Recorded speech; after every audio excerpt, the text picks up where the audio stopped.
Меня зовут Виктор Чаянов, я основатель и организатор делового сообщества LDI. И позвольте представить наших уважаемых гостей. Это Далай-ламы Калмыкии и почетный представитель его Святейшества Далай-ламы в России, Монголии и странах СНГ Тэло Тулку Ринпоче. И администратор Центрального Хурула Калмыкии Санан-гелюнг. Также у нас уважаемый гость, это переводчица Наталья. Наша сегодняшняя программа рассчитана на 2 часа и разделена на 2 части. Первая часть — это, собственно, лекция и дальнейшее обсуждение, которое, собственно, проведет уважаемый Тэло Тулку Ринпоче на тему «Буддизм и материальные ценности». В рамках этой темы мы сегодня узнаем и обсудим, можно ли быть и оставаться буддистом и стремиться к сугубо материальным вещам, это карьерному росту, каким-то бизнесовым вещам. Вторую часть нашей программы, посвященную благотворительному фонду «Буин», мы в начале этой программы предоставим слово Чингису Берикову, и далее о деятельности фонда уже расскажет сам руководитель фонда Санан-гелюнг. Поэтому предлагаю начать. Всем приятного вечера. Good evening, everybody. Добрый вечер всем. First of all, I want to thank the organizers for inviting me. That I have to give a talk. Только вчера я узнал, что должен почитать лекцию. So unfortunately, of course, I beg your pardon as I did not have enough time to prepare any fancy presentation or slideshow, which I sometimes usually like to do. И поэтому я должен принести вам извинения за то, что у меня просто не было времени для того, чтобы подготовить действительно хорошее, правильное выступление со слайд-шоу. Я довольно часто делала презентации для своих лекций. Then by the time I kind of put everything together in order, not knowing how much time I would have, я постарался как-то все распределить, то, что я хочу сказать, в определенном порядке, не зная еще, сколько времени у меня будет. Then I was told that when I asked how much time I had, they said, well, Lama, you can talk as long as you want. А потом я спросила, сколько же времени мне предоставят, и мне сказали, Лама, вы можете говорить столько, сколько вам нужно. So it became a long talk. Поэтому моя речь, она стала длиннее. Then about 15 minutes ago, I was told again that, sorry, we have very limited time, that, we have to, stick to the program. Потом еще 15 минут назад мне сказали, что все-таки время у нас ограниченное, поэтому у меня будет времени не столько, сколько я хочу. So in my mind, it's like cutting so many different topics. Поэтому мне приходится в уме снова нарезать на мелкие кусочки разные темы. Of course, in a very limited time, it's very difficult to expand and, give so much information and give the full answer that you're looking for, but I'll try my best. Конечно, в ограниченное время очень трудно дать полный ответ, которого вы от меня ожидаете, но я постараюсь сделать все, что в моих силах. Some of you have been attending my regular talks, but I'm assuming that most of you are first time, or maybe second time, or even forgot what I have even mentioned in my previous talks. Многие из вас посещают регулярно мои выступления, но многие из вас, вероятно, пришли в первый раз или во второй раз, или в любом случае уже забыли, о чем я говорил в прошлый раз. I really admire all of you for living in Moscow, living in a very competitive community or society. И я действительно восхищаюсь вами. Вы живете в Москве в очень конкурентном обществе, в очень сложной обстановке.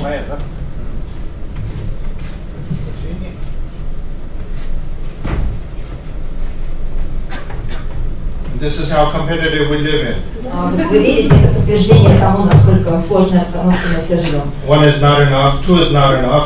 Одного телефона недостаточно, и даже двух недостаточно.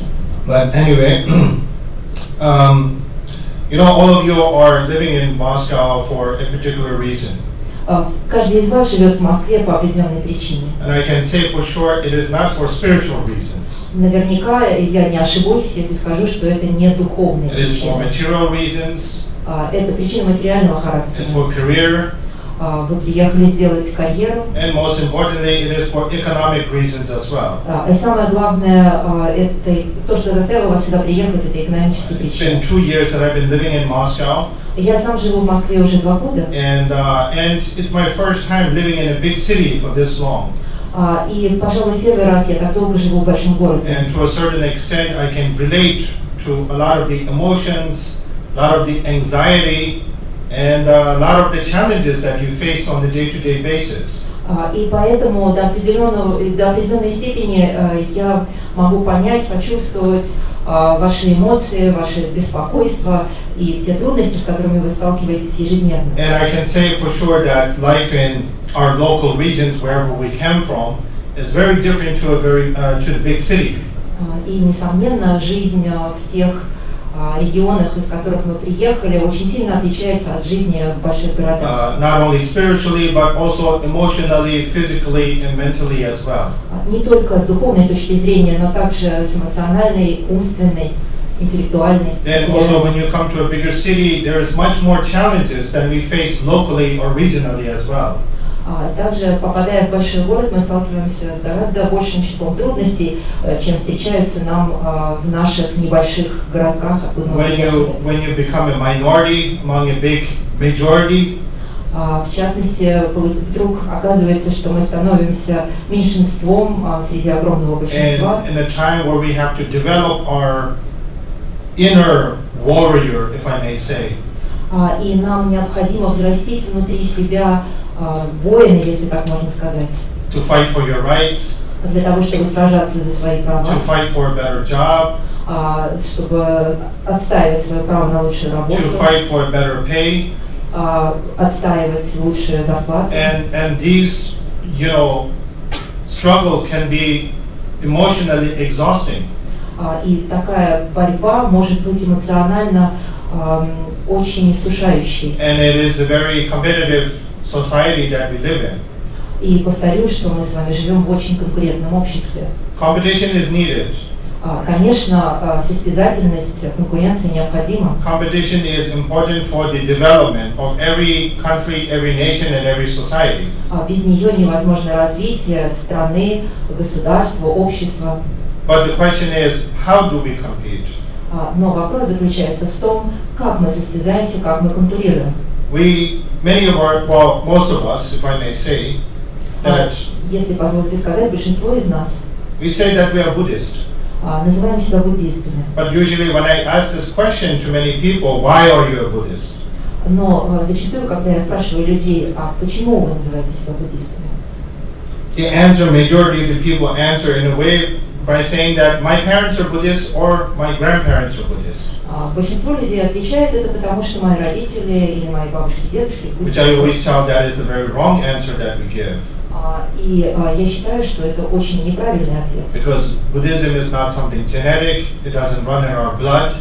Потому что буддизм это не какая-то генетическая особенность нашего организма, не особенность химического строения. It is something that we adapt or agree with. Это нечто, что мы принимаем или с чем мы соглашаемся. And as a Buddhist, what defines an individual as a Buddhist? Таковы же отличительные черты буддиста. And it says in the text that you are a Buddhist if you take refuge in the three jewels, which means the Buddha, the teachings of the Buddha, and the Sangha, which is the community that preserves the teachings of Buddha. В буддийских текстах сказано, что буддистом вы становитесь, когда принимаете прибежище в Будде, учении Будды и Сангхи, которое является сообществом практикующих. And if you take refuge in the three jewels, then you are considered a Buddhist. И если вы таким образом принимаете прибежище в трех драгоценностях, то вы являетесь буддистом. But taking refuge in the three jewels alone itself is not sufficient.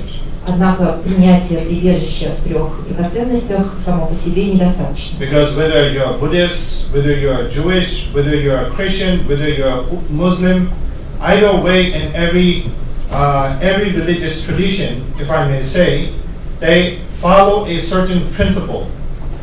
Потому что будь вы буддист, христианин, иудей или мусульманин, во всех религиях последователи исповедуют определенные принципы. And we certain, meaning that when I say we follow a certain principle, meaning that we follow a certain ethic. И когда я говорю о том, что мы следуем определенным принципам, я имею в виду, что мы следуем определенным нравственным We принципам. follow a certain way of life. Мы исповедуем определенный образ жизни. Nowadays, the term ethic Теперь обратимся поглубже, посмотрим на термин этика. tends to be very popular. Он сейчас приобретает все большую популярность. It's almost like a new trend. Это становится своего рода новой тенденцией. It's not because it's not a trend. This is a word or definition that has existed ever since the beginning of civilization. Однако же это не что-то новое, не какая-то новая мода или тенденция, это слово, оно существовало, или само понятие, оно существовало с самого начала возникновения человечества. And nowadays every business community is using that. А сейчас в любом деловом сообществе это слово употребляется. Work ethic, Рабочая этика, business ethics, бизнес-этика, social ethics. социальная, общественная этика. And you know, I analyze this situation or trend, if I may say. И если мы проанализируем эту тенденцию, Why suddenly that every community is starting to use this word ethics? то мы задумаемся, почему каждое общество, сообщество начинает использовать так широко этот термин этика. And the reason that they tend to use this is because the values of business or the quality in these different fields have dropped, degraded to a certain extent where people have lost their trust or lost their belief in that system. Это происходит потому, что в бизнесе, в том числе, ценности, нравственные ценности, они пришли в такой упадок, что люди начинают утрачивать какие-то ориентиры, они начинают утрачивать доверие. And therefore, in order to build people's trust, they give these ethical trainings, business ethic trainings, you know, skillful ethic trainings, and so on and so on. That's why it has become popular. И для того, чтобы восстановить утраченное доверие, проводятся все эти различного рода тренинги бизнес-этики и так далее. In general, I consider every human being to be a Buddhist. В целом, я лично считаю, что каждый человек буддист. Why? Not because they have faith in the three jewels, but because of the principles that they live by. Не потому, что они верят в три драгоценности, но потому, что они живут, следуя определенным принципам. Because as a Buddhist, we must have certain principles. Потому что если мы буддисты, то мы должны придерживаться определенных принципов. What defines you as a layperson? Что является определяющим для вас, как для людей мирян? And what defines a human being who is a monk? И что является определяющим для человека, который стал монахом? Is by the principles that they live by. Это принципы, в соответствии с которыми они живут. Not the clothes. Не одеяния, которые они носят. As a monk, a fully ordained monk holds the vows of 253. Полностью посвященный монах, он дает 253 обета. And they must live by these vows, and they must live by these principles. И в своей жизни он должен следовать неукоснительно этим обетам и этим принципам. As a layperson, we don't have as many vows. У мирян нет такого большого количества обетов. But nevertheless, we should live a healthy life by a certain principle. Но тем не менее, для того, чтобы наша жизнь была нравственно здоровой, мы должны следовать определенным принципам. Principle number 1 is no killing. Первый принцип или завет – это не убивать. And when we say no killing, it is any form of life. И когда мы говорим о том, что нельзя убивать, мы имеем в виду, что нельзя убивать ни одной из форм жизни. Number 2 is no stealing. Второе – это запрет на кражу. They use this very diplomatic, very skillful term, which they say, taken what is not given. Здесь используется такой очень дипломатический термин, запрещается брать то, что тебе не дали. And I very much use that, like that term. И мне очень нравится этот термин.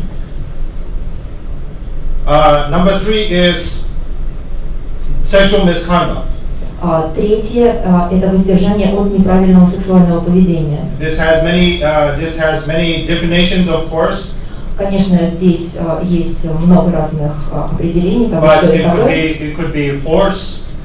Это может быть применение силы, Unwillingly force, such as rape. Склонение к сексуальным отношениям, в том числе изнасилование. Knowing that another party is a married couple but getting involved. Или, например, отношения с человеком, который состоит в брачной связи, но тем не менее вы с ним вступаете в такие отношения. Disrespectful during human-to-human contact. Это проявление неуважения. So, and I think, it's, and the last one is,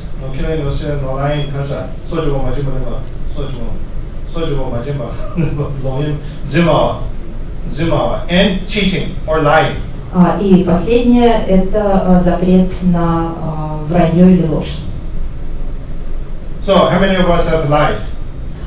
Кто из вас лгал когда-нибудь?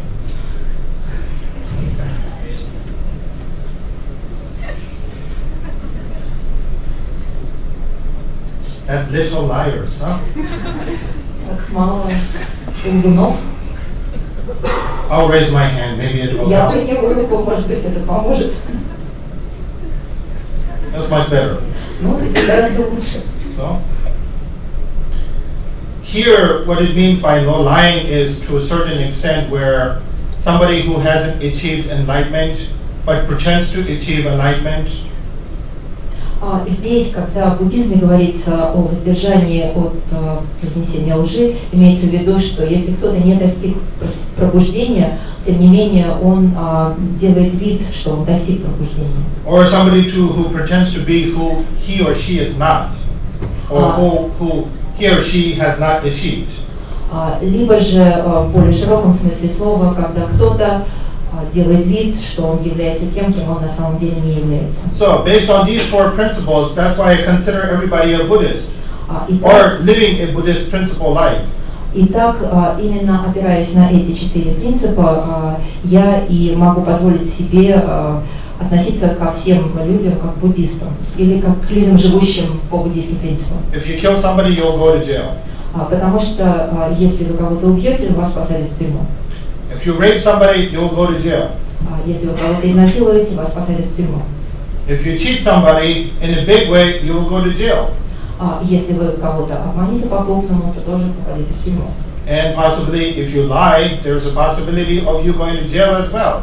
А также, если вы будете говорить ложь, то вполне вероятно тоже можете попасть в тюрьму в определенных случаях. Therefore, people who live these principles, they can be considered leading a Buddhist lifestyle. Поэтому люди, следующие этим принципам воздержания от таких неблагих деяний, могут считаться следующим буддийским принципом. Here, all of you live in a very competitive society, competitive environment.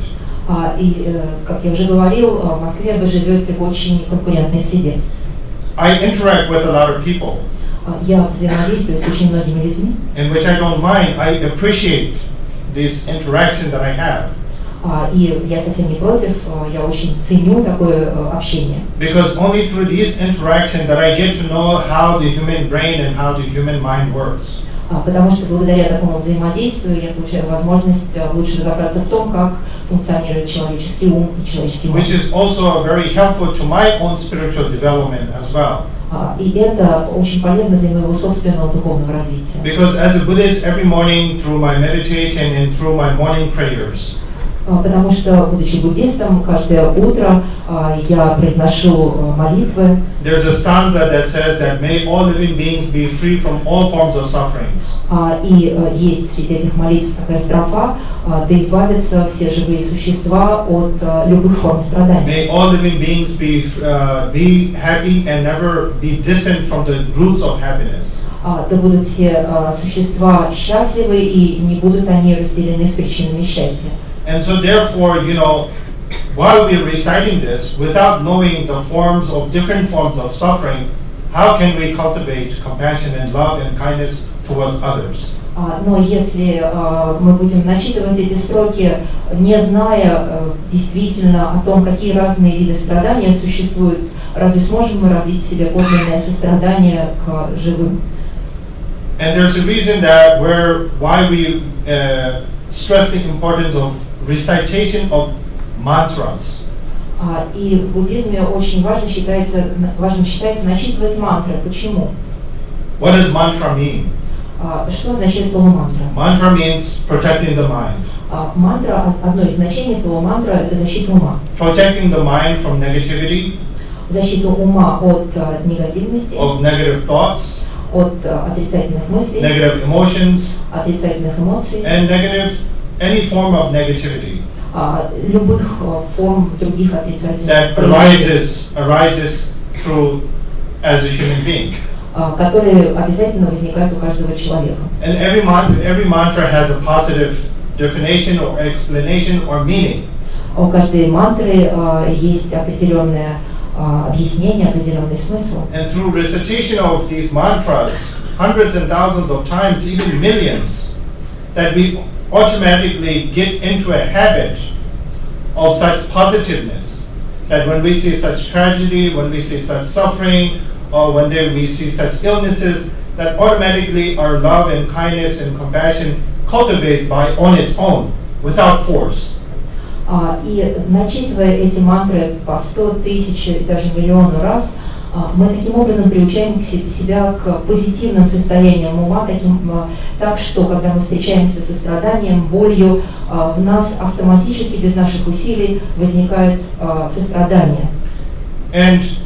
And therefore we stress the importance of reciting. И именно поэтому мы подчеркиваем необходимость начитывания мантр. Here in Buddhism we very much stress about the importance of body, speech and mind. В буддизме говорится о деяниях тела, речи и ума. Which all of these can be applied in your day-to-day activities. И мы можем увидеть это, как это присутствует в вашей повседневной жизни. Even at work. Даже на работе. And we all, I cannot say, or I would not believe, that if everybody here had some kind of, negative thoughts, or some greedy thoughts, while they were applying for a job, or joining an institute, or whatever it may be, I'm sure that some kind of negative, thought has arisen in all of us naturally.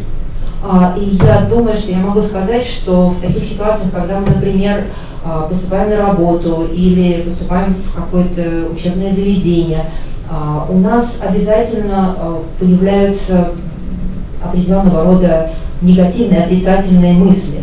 And I say this only because of the number of people that I interact with.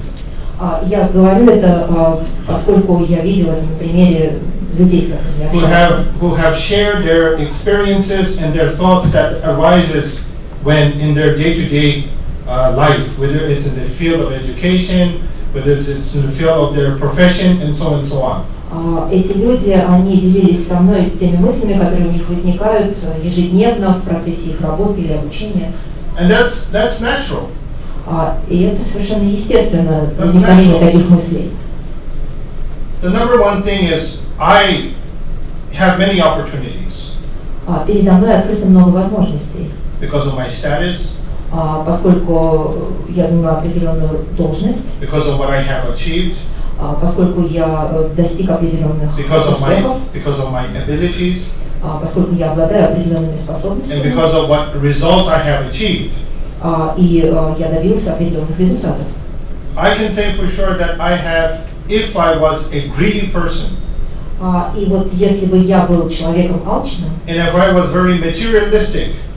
Если бы я был очень повернут в сторону материалистических ценностей. And if I was very money-minded. Если бы я много думал о деньгах. I would have been a millionaire many years ago. Думаю, что уже много лет назад я смогу стать миллионером. I have no doubt about that. Я ни минутки в этом не сомневаюсь. But then again, a Buddhist is leading a Buddhist life is really not about leading a materialistic life. Однако же жить как буддист это не означает жить погоню за материальными ценностями. It's about leading an ethical life. Буддизм скорее это о том, чтобы жить в соответствии с нравственными принципами. For the benefit of myself and for the benefit of others as well. На благо самого себя и на благо других. Because in the Buddhist concept we really very much emphasize the importance of impermanence. В буддизме есть очень важная мысль, это непостоянство. Which is something that all of you fail to contemplate on or even think about. И это то, о чем мы практически никогда не думаем и созерцанием чего мы не занимаемся. We're always after external development. Мы все время находимся в погоне за внешним развитием. Something that is external. За чем-то внешним. We never run after something internal. Мы никогда не стремимся к каким-то внутренним достижениям. When we finish our institute, the first number one thing is to get a good job. Когда мы заканчиваем институт, самая первая наша забота это найти хорошую работу. Why are we looking for a good job? And that is also because of money. А почему мы ищем хорошую работу? Потому что мы хотим денег. And you have a few interviews. This doesn't give a good salary. This one is giving a better salary. We're always going to where they give more. И вот мы ходим на разные интервью, тут нам предлагают денег меньше, там нам предлагают денег больше, и мы всегда стремимся туда, где нам дадут больше. And we never ask, is this something that I will enjoy or not? И мы не задаемся вопросом, будет ли мне это нравиться или нет. Only after taking the chance by accepting this job that we finally know whether you made the right decision or not, or whether you like it or not. И лишь приняв то или иное предложение, в конце концов мы можем понять, нравится нам это или не нравится. And when you have that stability coming in, stability of income coming in, И вот когда мы достигаем определенной стабильности нашего материального положения, then something new arises. То появляется кое-что еще. You want better clothes? Мы хотим хорошую одежду. You want different pants? Нам нужно, чтобы у нас в гардеробе было много разных вариантов брюк. Different jackets? Нам нужно, чтобы был не один пиджак, а много. Different shoes? Нам нужно много пар обуви. Different bags? Нужны разные сумки. Different colors? И чтобы все было разных цветов. Different sizes? И разных размеров. Something for summer? Нужно что-то на лето. Something for fall? Что-то на осень. Something for winter? Что-то на зиму. And it just goes on and on. И вот так оно продолжается без конца. And the more we spend, чем больше мы тратим, the more we become greedy. Тем больше мы хотим получать. And it's a never-ending story that it continues to go on. И это никогда не заканчивается, потому что одно влечет за собой другое. Then when you're single, you say, okay, I need a place to live. Допустим, вы одинокий человек. You buy a one-room apartment. И вам нужно где-то жить. Вы покупаете однокомнатную квартиру. You get married. Ну вот вы женитесь. You need a two-room apartment. Тут уже однокомнатной не обойдешься, нужно две. You have two kids. Вот у вас рождаются двое детей. You need a three-room apartment. И нужна трехкомнатная квартира. Then it's inconvenient to go by bus or public transportation. Ездить на автобусе или других видах общественного транспорта не очень удобно. Then you say, I need a passenger, I need a minivan that has many seats that can fit the whole family. И тогда вы понимаете, что вам просто необходим минивэн, в котором вся семья могла бы разместиться. So we tend to go after something that's always external. Таким образом, вы видите, что мы все время стремимся к чему-то внешнему, к каким-то внешним приобретениям. How many of you consider yourself successful? Сколько из вас считают себя успешными? Come on, don't be ashamed. Ну, не стесняйтесь. Anyway, I consider everybody successful. Ну, как бы то ни было, я считаю, что все, кто здесь присутствуют, успешные люди. Whether you're too embarrassed or you don't want other people to get jealous, that's okay. Может быть, вы просто стесняетесь или не хотите, чтобы другие вам завидовали, ничего страшного. But you know, it's really about asking yourselves, what is it that you really need? What is it that you really want? And the necessity of that. Но самое главное это вовремя задать себе вопрос, в чем же я действительно нуждаюсь, что мне действительно необходимо и какова польза от этого. And really being able to balance И необходимо уметь находить баланс, равновесие the external world между миром внешним and the internal world. И миром внутренним. And when I talk about the internal world, И говоря о внутреннем мире, I'm not talking about the path of liberation to achieve enlightenment and so on. я вовсе не имею в виду путь к освобождению, достижению пробуждения и тому подобное. I'm talking about every individual's comfort. Я имею в виду комфорт каждого из нас. And when you're comfortable, you're happy, you're joyful. Потому что когда вы испытываете комфорт, вы счастливы, вы радостны.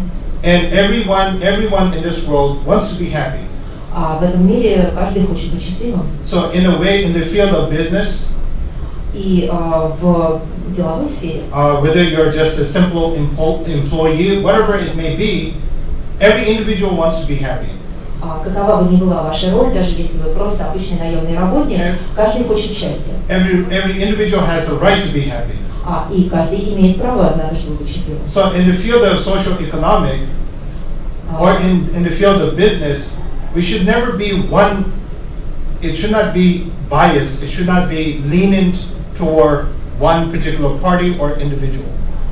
И в деловой сфере никогда не должно быть такого перекоса в сторону одного какого-то конкретного человека. Because you're trying to make a profit.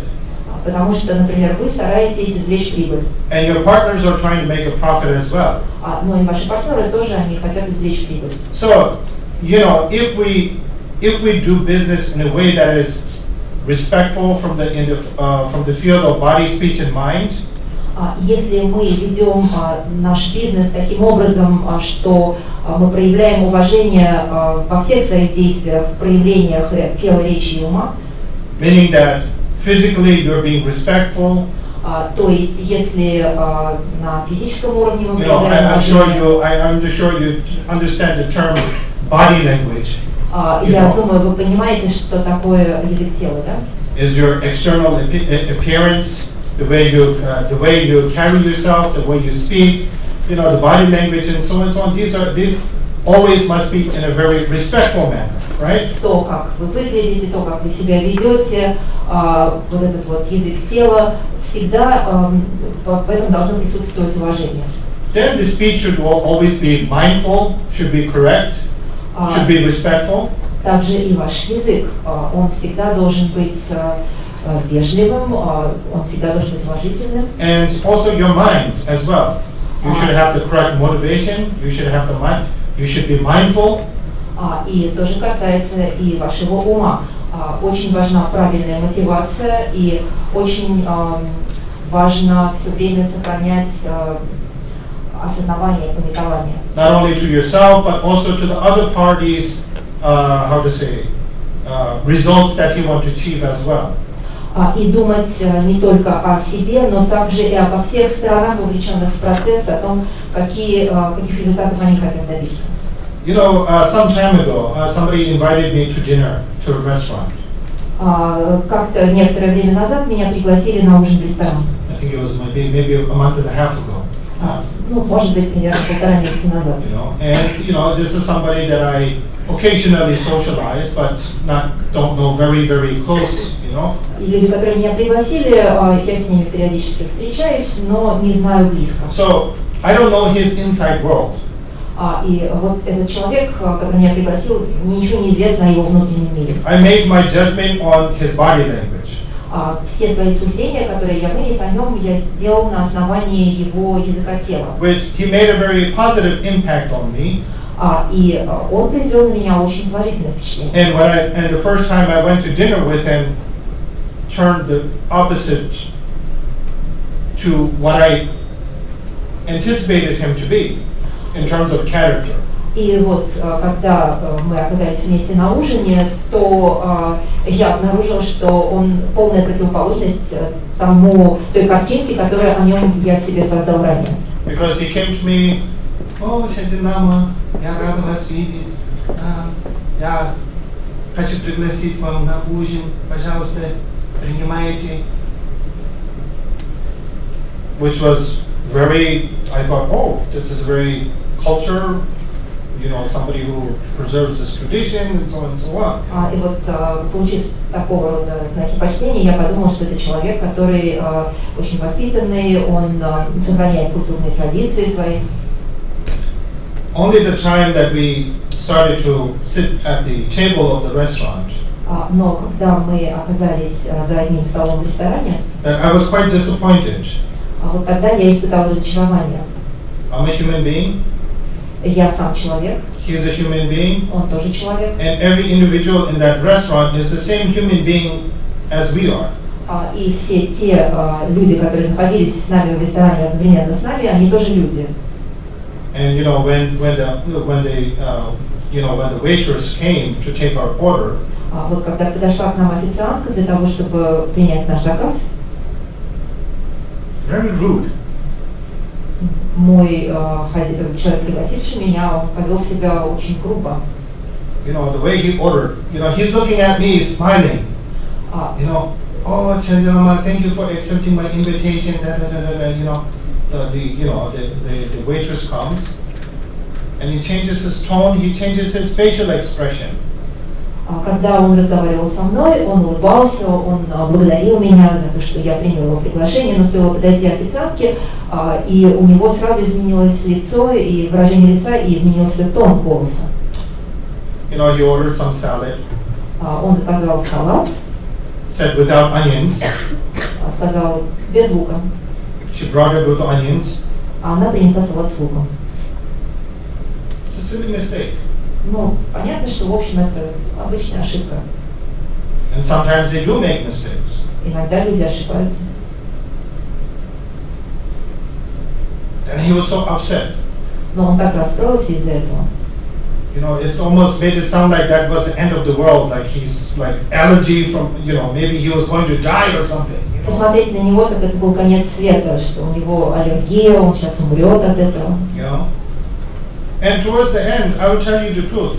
Who got better service? Did I get better service or he did? I did. И догадайтесь, кого лучше обслужили, его или меня? And when we left the table, who got the attention? I got the attention, not him. И когда мы вышли из-за стола, I got more attention than he did. Attention. Внимание. То кому уделили больше внимания, ему или мне? Мне. So little factors like this make a huge difference in our life. Вот такие мелочи, они производят очень большие перемены в нашей жизни. And when I was going home, right? И когда я возвращался домой, I was thinking, if I wasn't there that night, после этого ужина, то я думал, если бы этот ужин не произошел, если бы меня там не было сегодня, I wonder what would have happened. То что бы там произошло? How different he would have reacted. Повел бы он себя другим образом. Would it be much worse? Было бы его поведение еще хуже? Would it be different? Или оно просто отличалось бы? I truly guarantee that it would have been much worse than that. Я уверен в том, что его поведение было бы гораздо хуже. So little things like this make a difference. Вот такие вот мелочи, они играют очень большую роль. And we have this huge ego that we carry upon us all the time. В каждом из нас заключено огромное эго, которое мы постоянно тащим за собой. We did this. I'm successful. Мы все время говорим, что я сделал то-то и то-то, я успешный. I have a good job. У меня хорошая. I drive this car. Я вожу эту машину. I wear certain clothes. Я ношу вот такие или такую одежду. And we make a judgment based on people's appearances. А дальше мы делаем умозаключения о других людях, основываясь на том, как они выглядят. We all want praise. Мы все хотим, чтобы нас хвалили. We all want attention. Мы хотим, чтобы нам уделяли внимание. And we're always looking for attention. We're always craving for attention. Мы все стремимся к такому вниманию, мы жаждем этого внимания. But if you want attention, which is normal, but don't crave for external attention. Нет ничего плохого в том, чтобы хотеть внимания, но не нужно чрезмерно к нему стремиться. And crave for your inner qualities, for people to recognize the qualities that you carry. You need to create so people that are craving for your internal qualities rather than your external. Необходимо взращивать в себе внутренние ценности, внутренние качества для того, чтобы люди обращали внимание не на ваши какие-то внешние проявления, а на ваши внутренние достоинства. And that's why the mind is very important. И здесь очень важную роль играет наш ум. And therefore, from the mind comes the right speech. А наш ум порождает правильную речь. And from the right mind comes the right body language as well. И правильное состояние ума, оно порождает также и правильный язык тела. So therefore, in Buddhism, we very much emphasize on body, speech, and mind. Итак, в буддизме мы очень большое внимание уделяем деяниям тела, речи и ума. And I get this very regularly here in Moscow. Yeah. И в Москве я очень часто слышу: I don't have time. У меня совсем нет времени. Yes, you don't have time like I do, where I dedicate a few hours in the morning for meditation and prayers. Да, конечно, у вас нет столько времени, сколько у меня. Я по несколько часов утром могу уделять медитациям и молитвам. Because our profession is completely different. Просто поскольку наши жизненные пути разные, у нас разные призвания. But I always recommend begin with 5 minutes. Но я всегда рекомендую, попробуйте начать с 5 минут. Then slowly grow. А потом постепенно увеличивать этот отрезок. And this is what you're doing is you're not praying or you're not like, how to say, utilizing that time for something external. И вот в это время нужно посвятить не молитвам о чем-то внешнем. You're actually using that time for yourself. Это время нужно посвятить самому себе. Developing yourself. Развитию самого себя. Developing your inner qualities. Развитию своих внутренних достоинств. Developing your strength. Развитию своих сильных сторон. Developing your own self-respect. Самоуважение. And that's why I usually encourage people to try to use minimum utilize 5 minutes, then slowly grow to as much as you can. И поэтому я всегда советую людям начать с 5 минут, а затем постараться удлинить этот промежуток времени до максимально длинного. It is a challenge. Это не просто. And that is because we don't have enough discipline. Потому что нам не хватает дисциплины. And people say, yes, I agree with you, Shantin Lama, I'm not disciplined enough. Люди со мной соглашаются и говорят: да, конечно, Шанtin Lama, вы правы, мне не хватает дисциплины. And they say this as they are confessing to me and they feel better. И так получается, что вот они покаялись в такой слабости передо мной, и им сразу стало легче. And Shantin Lama will do some prayers and remove all my sins and obstacles and all my guilt. И они думают: ну теперь Шанtin Lama помолится и устранит все мои неправильные деяния, все, в чем я виноват. And they feel refreshed. И чувствуют такую бодрость, освежающую. But every time they feel refreshed, I give the same advice over and over again. Но в этот момент, когда вот они так себя легко почувствовали, я снова повторяю свой совет, снова и снова. People ask me quite frequently, why am I so lazy? Люди меня часто спрашивают, почему я такой ленивый. My simple answer is because you don't love yourself. Очень простой ответ на это заключается в том, что вы себя не любите. Because you don't respect yourself. Вы себя не уважаете. And think about that. Analyze it. Подумайте об этом, проанализируйте. Compare yourself to sportsmen. Сравните себя со спортсменом. They have the stimulation. They want to achieve. They have a goal. У них есть стимул, они хотят добиться определенной цели. And they respect that wish, that goal. И у них есть уважение к этой цели. And through that comes the training that they develop. И стремясь к этой цели, они посвящают свое время тренировке. And from beginning for minimal hours to maximum hours, this is how they built up their discipline. И начиная свои тренировки сначала с нескольких часов, потом продлевая их все больше и больше, они развиваются. And I think if they can do it, every human being can do it as well. И если спортсмены могут так поступать, то и каждый человек может так поступать. I'll make one confession, yeah? Я сейчас вам признаюсь. I have a weakness too. У меня тоже есть слабость. That is because I'm a human being like you are. Потому что я такой же человек, как и вы. And I do get hungry. Я иногда становлюсь голодным. Everybody has different ways of entertaining themselves, yeah? У каждого человека есть свои способы развлекаться. Or they have certain hobbies. Hobbies, yeah. Yes. Да, у меня есть хобби. Прошу прощения. У вас есть, вы по-разному развлекаетесь, у вас есть разные хобби. Some people like shows. Кому-то нравится ходить на разные шоу, Some people like concerts. На концерты. Some people like to gamble. Другим нравятся азартные игры. Some people like cars. Кто-то увлекается машинами. And these are different methods of entertaining themselves. Все это разные способы себя развлечь. My weakness is food. I like good food. И вот моя слабость – это еда. Я люблю хорошо поесть. And that is because I don't eat meat. Yeah. Но я не ем мясо. And because of that, I have very minimal choices. И поэтому выбор у меня не такой уж большой. And that's why I do get hungry frequently.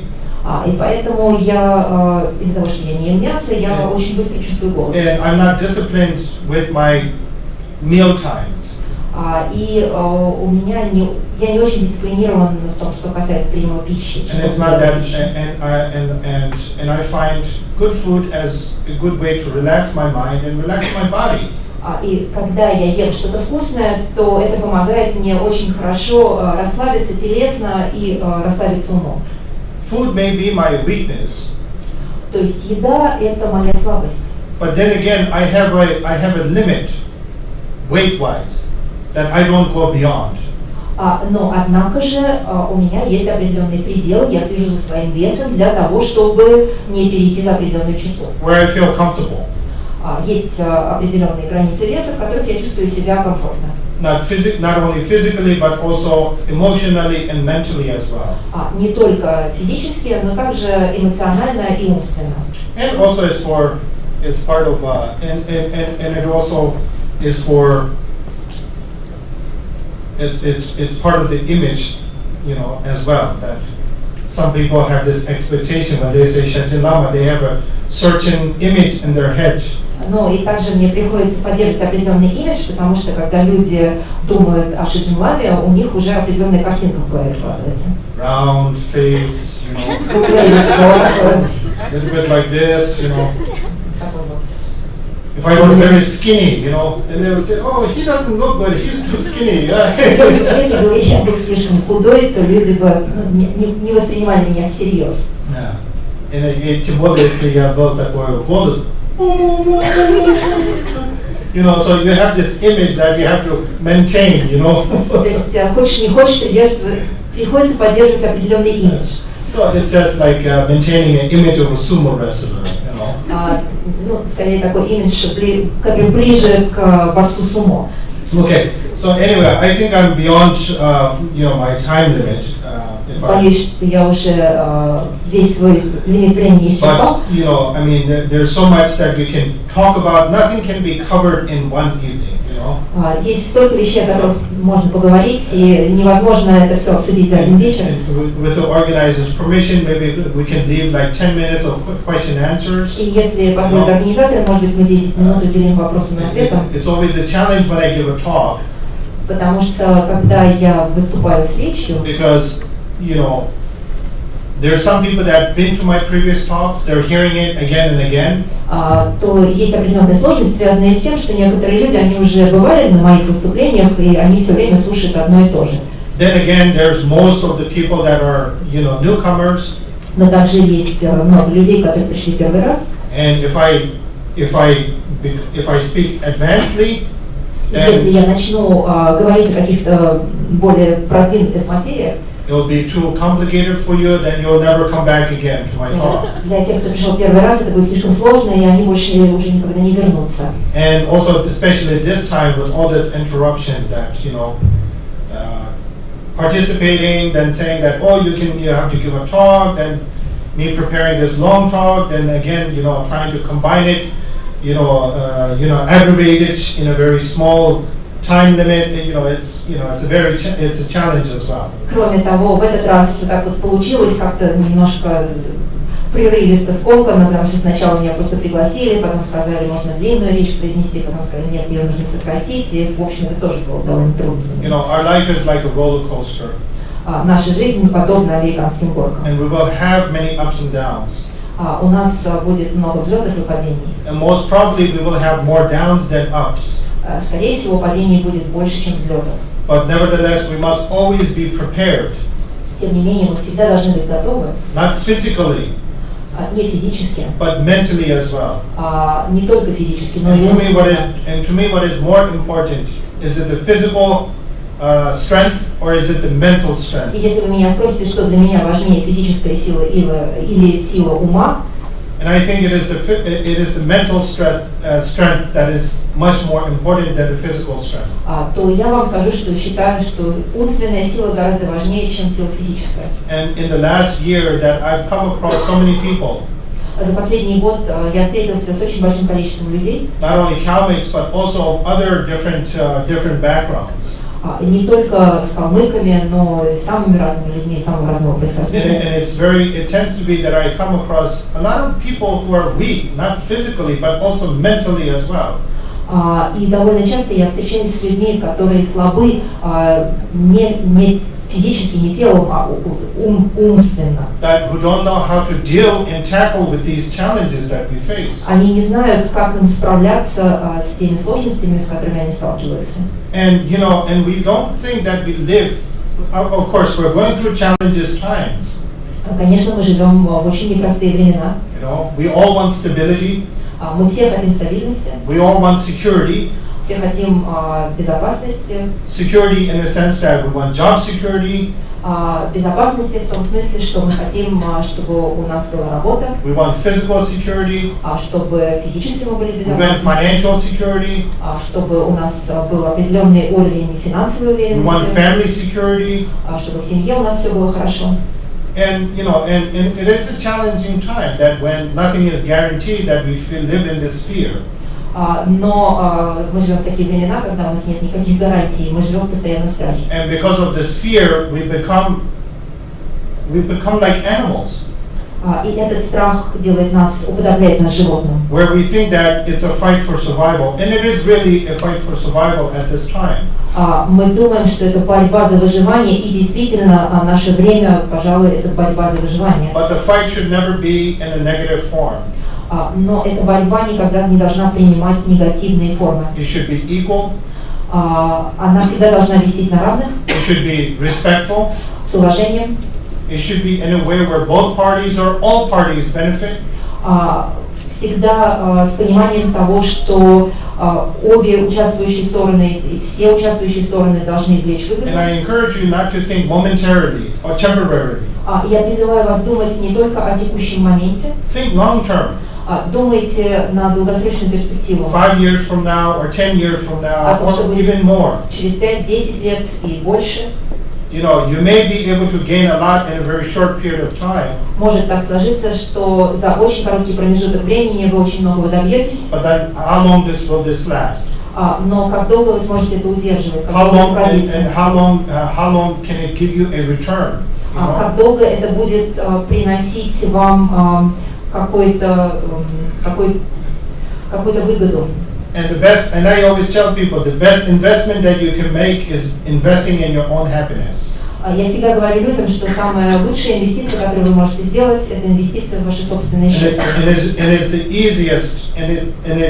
easiest form of investment as well. И это самая простая инвестиция, которую можно совершить. We live in a society where every time we use that word investment, в нашем обществе каждый раз, когда мы произносим слово инвестиция, we always think about something external.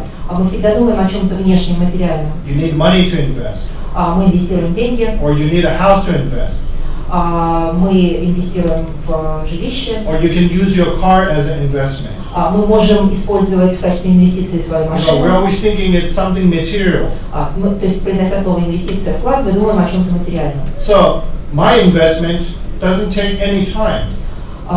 Моя же инвестиция не требует никакого времени. You don't need any recommendations. Не нужны рекомендации. You don't need any witnesses. Не нужны свидетели. You don't need to wait in line and fill out these long forms. Не нужно заполнять никакие анкеты. You don't have to wait days whether to see whether you'll get approval or not.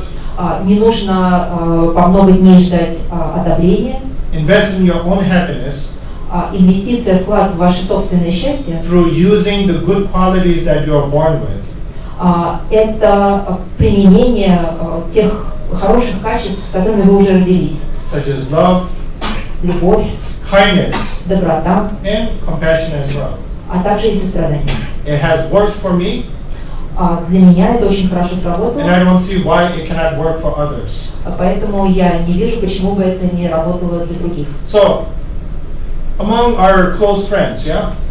Мы здесь все близкие друзья. We have our likes and dislikes. Нам всем что-то нравится, что-то не нравится. How are those based on? Почему нам что-то нравится или не нравится? It's based on their quality, isn't it? Это само. Yes. Yes. Нам кто-то нравится или не нравится. Почему? Потому что у него определенные, у этого человека определенные качества. Not based on externally. Мы свои предпочтения основываем не только на внешних свойствах. Of course, you know, men and women think very differently, of course. Естественно, конечно, мужчины и женщины, они по-разному мыслят. Men tend to think beautiful women or very beautiful human beings. Например, мужчины считают, что красивые и привлекательные женщины – это очень хорошие люди. Yeah. Women tend to make their judgments on, I think, more on the inner qualities. I think they're a little bit more cautious. Я думаю, что женщины, они больше склонны основывать свои суждения на внутренних свойствах, качествах. Они осторожнее. Not all the time, but you know, Не всегда, in many cases. Но по большей части. You know, men tend to think she's beautiful, automatically, you know, she has a beautiful mind. Мужчина думает, вот передо мной красивая женщина, значит, обязательно у нее и красивый ум. And we tend to be wrong in many ways. Yeah? И, конечно, мы ошибаемся зачастую. So, whether he or she is a good person or not, whether you like them or not, is, you know, more or less based on the inner qualities in the end, of course, right? Как бы то ни было, говорим ли мы о мужчине или о женщине, нам человек нравится в силу своих каких-то внутренних качеств. You know, and you know, all of you are going to move, you know, in this big city, yeah, unless you're well, you know, settled, you know, in a house. И живя в таком большом городе, несомненно, вы постоянно куда-то передвигаетесь, вы не домосед. And when you move, you need help. Когда вы куда-то передвигаетесь, перемещаетесь, вам необходима помощь. Who are the ones that's going to help you? It's your friends. И кто же вам поможет? Вам помогут друзья. And if you're angry, you're very negative, you're such a, you know, hateful person, nobody's going to help you. Если вы постоянно проявляете гнев, какие-то отрицательные эмоции, если вы такой неприятный человек, никто не захочет вам помогать. And that's why the more kind you are, the more happy you are, the more loving you are, you'll have plenty of friends. И чем вы добрее, чем больше вы проявляете любви, тем больше у вас будет друзей. Every day I get a call, yeah? Каждый день мне звонят. From somebody. Обязательно кто-то звонит. Offering to help. Предлагая помочь. Why do you think that is? Почему так происходит, как вы считаете? I mean, I'm not a, you know, good-looking man. Я не так уж хорош собой.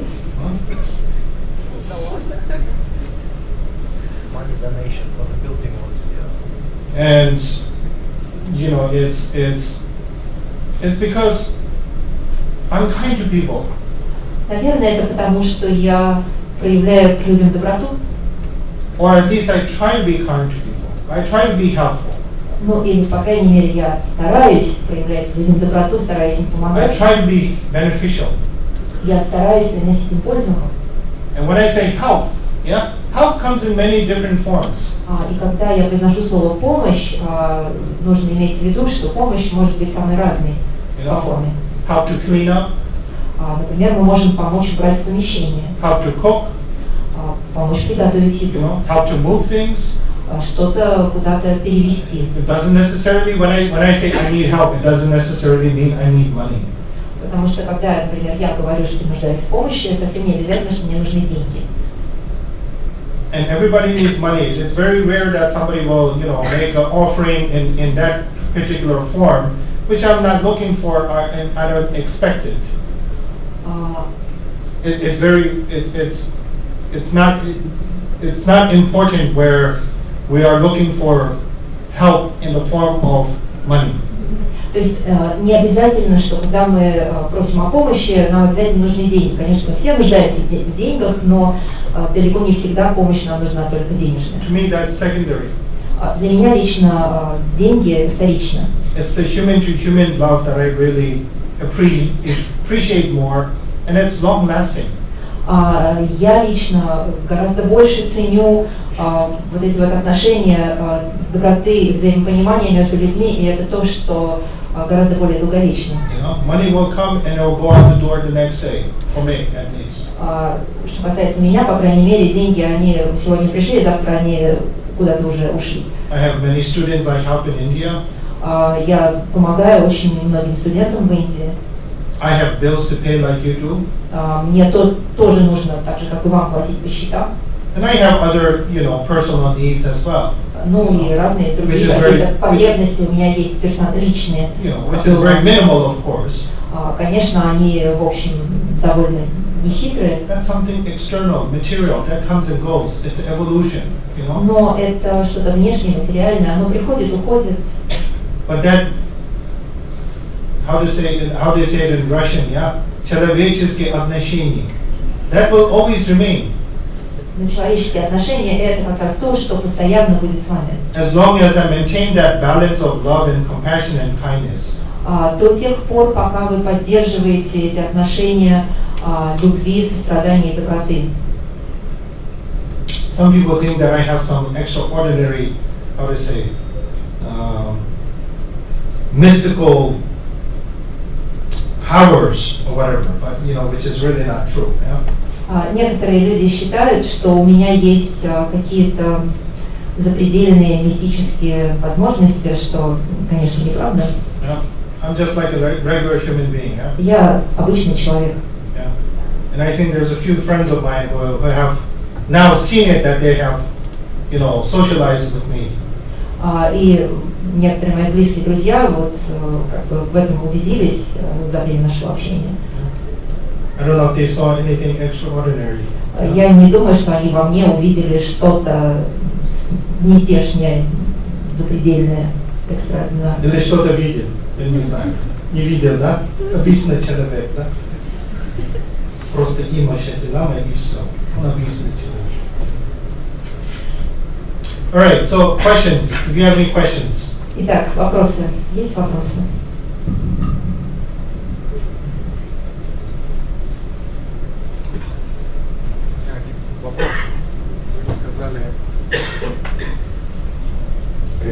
Вы рассказали о том, как правильно поступать, как быть хорошим человеком, но важный вопрос в жизни для людей, которые живут в мире конкуренции, как отвечать плохим людям, как поступать с плохими людьми.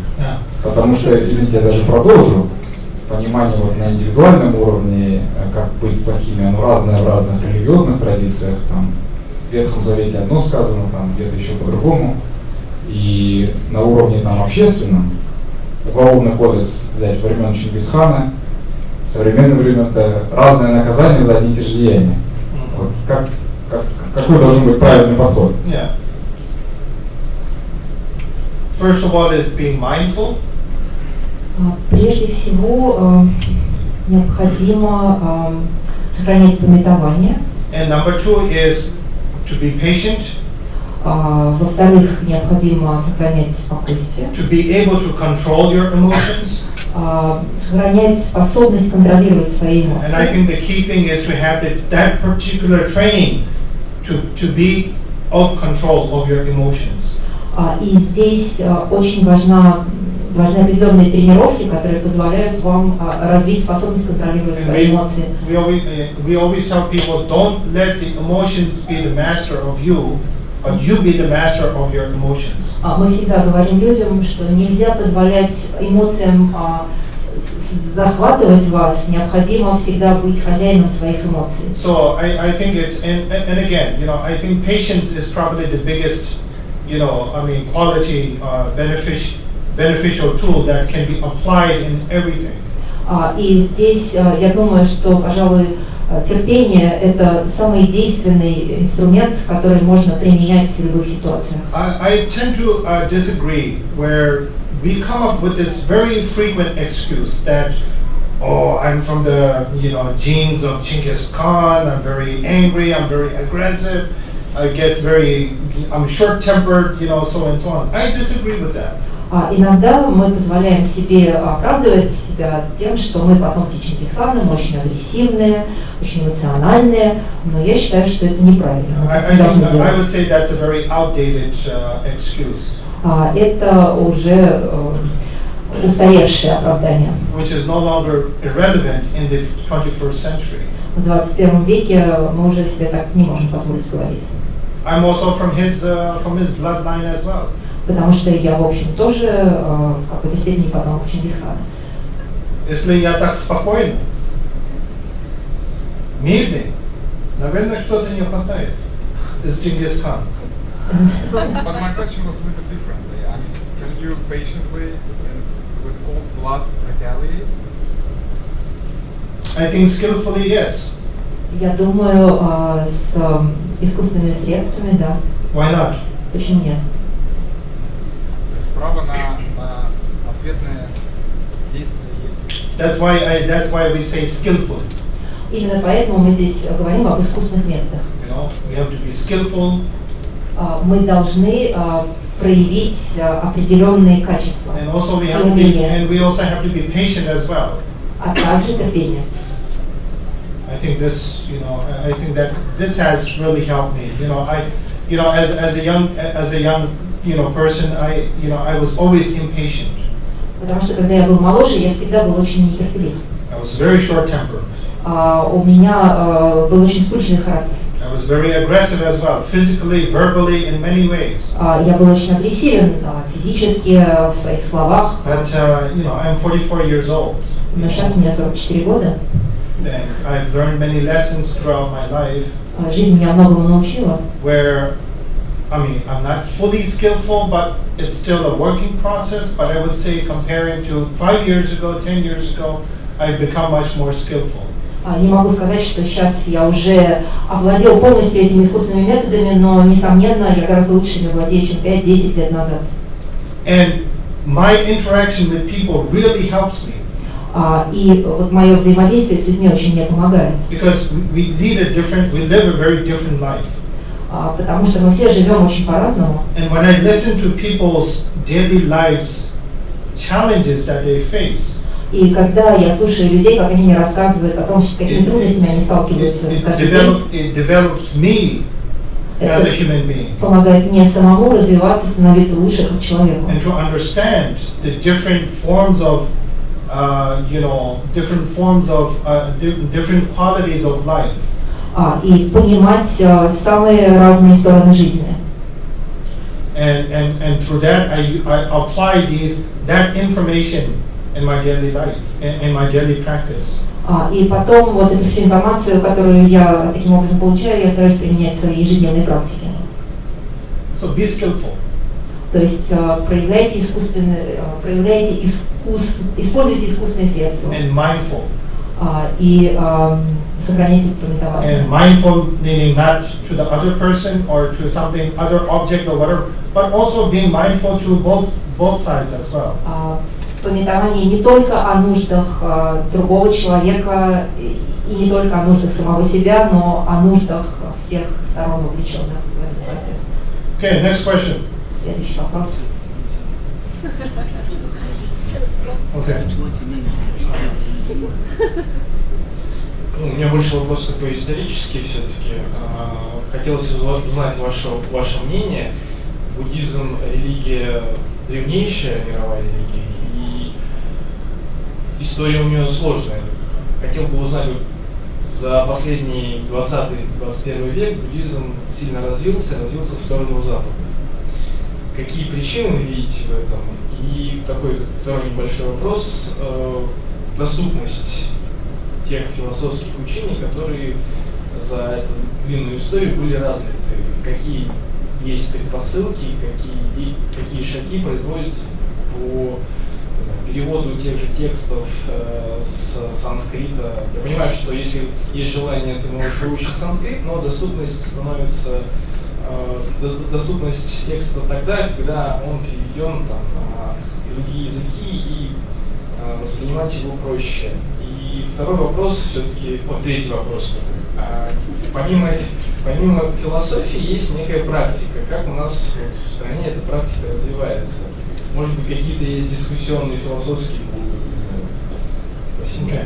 All right, so we have to make this the last question, only because I'm told that we have to finish. Yeah? К сожалению, это будет последний вопрос, потому что у нас уже времени не остается. Okay, so the question number one was? Why Buddhism is... Yeah, Buddhism has developed lately, yes, developed lately. seems to move more to Yeah. westward. The reason, the answer to that is because Buddhism makes sense to a lot of people.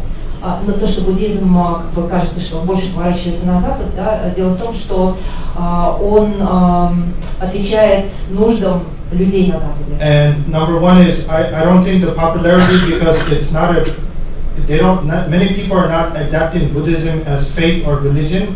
Многие люди не принимают буддизм как именно религию или веру. Because Westerners say that Buddhism is not a religion, it's a philosophy. Потому что на Западе более популярно мнение, что буддизм это не религия, а скорее философия. To a certain extent, it can be a philosophy. До некоторой степени это действительно так. And it is a science. Это философия, и в том числе и также это и наука. And it's a science of the mind. At the same time, it's also a religion as well. Так называемая наука об уме, но в то же время это и религия. So that's why it is more relevant to today's time. И поэтому буддизм так хорошо отвечает на нужды современности. Number two was? Number two was about the availability of the Buddhist philosophy through the texts. Are they translated? Right. There's quite a number of texts that are translated and being translated. Есть довольно большое количество текстов, которые были уже переведены и находятся в стадии перевода. Will we ever finish translating? No, we will not. Закончим ли вы когда-нибудь переводить эти тексты? Нет. Because the Buddhist Bible, if you may call it, we call it Kanjur and Denjur. It's so wide and vast. Потому что буддийская Библия, если так можно сказать, да, эти собрания Кангюра и Тенгюра совершенно необъятные. And not only that, we have commentaries of commentaries, and so on. А помимо того, у нас есть еще комментарии на комментарии и так далее. And the third one was? The third one was about the where you can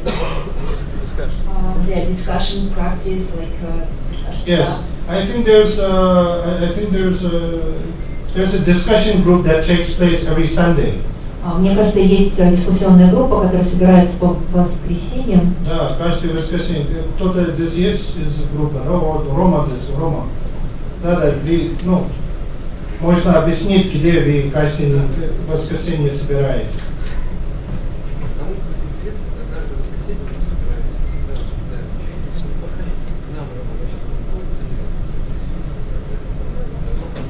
А где, Роб, как-то веб-сайт или что-то? Центр, 2-я улица Бегеля. Да? А веб-сайт есть? Нет, сайта нет. А как это, группа в Фейсбуке или что-то?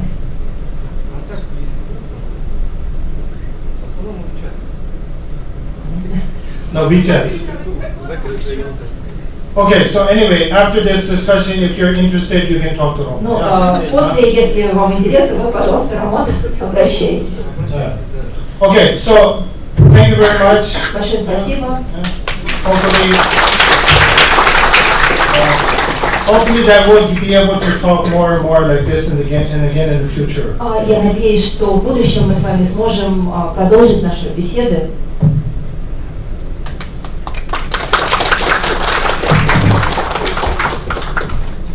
Да, и спасибо большое Шаджин-ламе.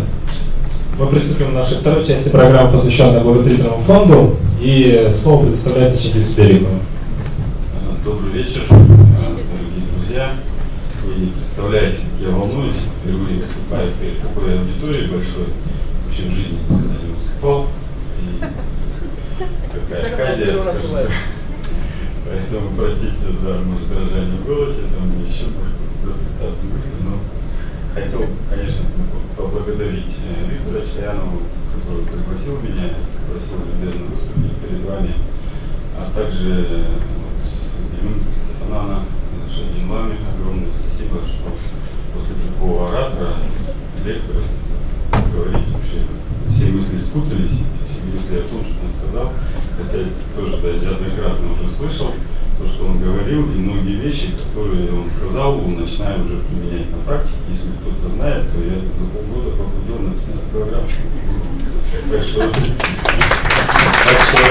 все благодаря кому, вот, тоже вот, Санан-гелюнгу, после тех слов, что вы себя не любите, то сразу задаешься мыслью, почему нет, если кто-то может, а почему ты не можешь. Поэтому все зависит от нас. Вообще, я смотрю, аудитория такая большая, столько таких просветленных лиц, в том плане, что прям светится изнутри, прям ярко-ярко, да. Здесь тут освещения не надо. И многих знаю, кто здесь присутствует, знаю, каких высот и успехов они добились в жизни. Я тоже, когда Шаджин-лама спросил, там, кто там успешный, там, success, популярное слово, да, то тоже там, мало кто поднял это, причем, говорят, все скромные такие, да, хотя я знаю, там, живут там, в центре Москвы, имеют там хоромы, там, на дорогих машинах ездят, может, это, для кого-то это успех, а для кого-то это так, какая-то, да. Есть там другие люди, которые ездят всегда на Бентли там, или еще на Роллс-Ройсах, почему? Всегда есть что-то такое, которое нет преград, скажем, совершенства там, для достижения каких-то материальных ценностей. И в этой погоне никогда ты не выиграешь и никогда не достигнешь того, чего ты так желаешь, может быть, да, там, стать мультимиллионером, там, еще каким-то известным популярной личностью. Поэтому я прекратил за этим гнаться, скажу без ложной скромности, да. В свое время, может быть, пытался делать карьеру, там, добился определенных успехов, но буквально там, лет 5 назад я пришло осознание того, что я занимаюсь не тем. А за это время, когда я пытался делать карьеру, кто меня знает, тоже там занимал определенные должности, и понял, что жизнь проходит мимо, что в погоне за этими ценностями ты не получаешь того удовольствия, которого ты можешь получить и себя лишаешь. Это от общения, во-первых, со своими родными, близкими, общения с своими друзьями, потому что посвящая себя всего карьере, ты это целыми днями должен там, находиться на работе, общаться не всегда с хорошими людьми. Как говорится, иногда необходимо дать сдачу, потому что так устроен этот мир, да, поэтому лет 5 назад пришла такая мысль, что надо останавливаться и уже что-то делать для людей, да? Поэтому каждый из нас, наверное, в свое время думал уже, для чего я живу, для чего я родился, зачем меня мама с папой родили, да? Каждый задумался о смысле жизни. Для меня в определенном этапе тоже этот вопрос стал, и думаю, ради того, чтобы утром встал, еще темно, пришел на работу, пришел с работы, темно, все спят, и опять с утра опять то же самое, да?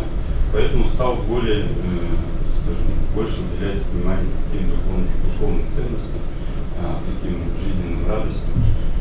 И отсюда чем больше вопросов себе задаешь, тем больше их возникает. Начинаешь думать, можешь ли ты изменить этот мир, да, если взять глобально, да? Можешь ты сделать что-то для людей. И я как уроженец Калмыкии, и как Шатина сказал, у меня была бабушка, там была бабушка, дедушка буддистами, родители буддистами, да, я буддист, да. Но у меня, к сожалению, дедушка, эти там были буддистами, а родители были ярыми атеистами, да, как жили в Советском Союзе. Поэтому я больше воспитывался бабушкой, ездили своей, которая привила какие-то понятия, ценности буддизма. Поэтому, с возрастом это как бы, если в детстве ты не осознавал, не придавал этому значения, то с возрастом ты начинаешь как-то задумываться о том, почему это так и почему говорили так, не делай так, ну это неправильно, это правильно. Когда об этом думаешь, всегда возникает следующий вопрос, что надо сделать. И оказалось, что не один, я так думаю, да, в Москве нас таких много. Тут встретил друзей, единомышленников, которые говорят, давайте сделаем что-нибудь такое, чтобы для своих, да, для земляков, для буддистов. И появилась идея построить молитвенный барабан, КРТ. Машардан у нас здесь. Большое и огромное спасибо за оказание поддержки в этом вопросе, потому что в Отрадном, где это построили КРТ, это вот территория выделена под строительство буддийского храма. И мы воспользовались этой ситуацией и, скажем, на народные средства поставили вот такое религиозное сооружение. Один бы я, конечно, это не сделал, и я сделал, там 64 человека участвовал в этом проекте, все поименно, кто как мог, кто-то там физически приходил, делал, кто-то элементарно там на машине привез, отвез, что-то, кто-то там помог кран выделить, кто-то деньгами, ну как строить телескопом. Сам я был служащий, скажем так, да, у меня огромных средств я не обладаю, и живем на зарплату, поэтому такие скромные средства, но при этом собрали серьезный бюджет. После этого появился в моей жизни Санан-гелюнг.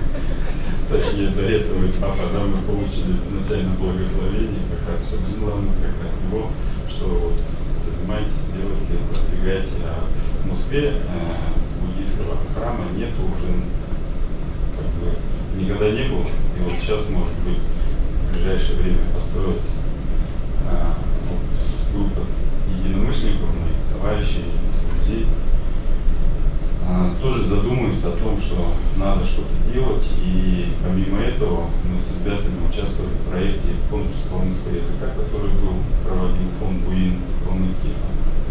Призовой фонд там был.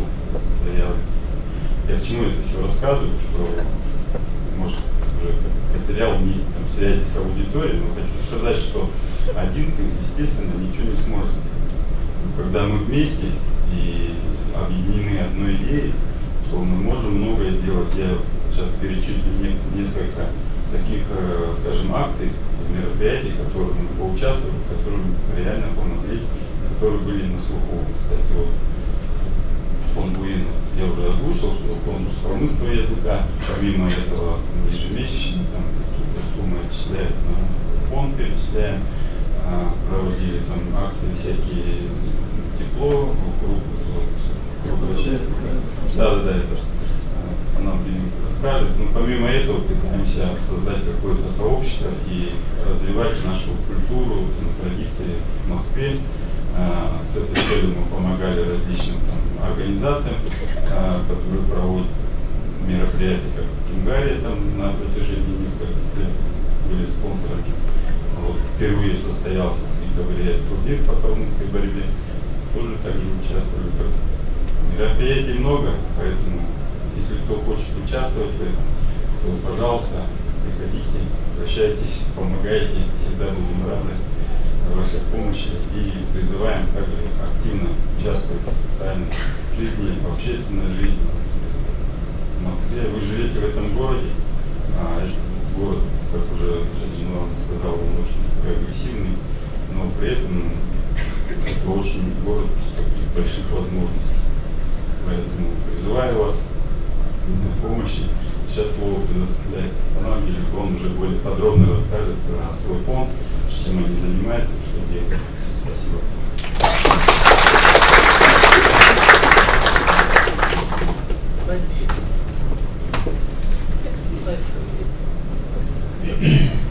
Здравствуйте, меня зовут дорогие земляки.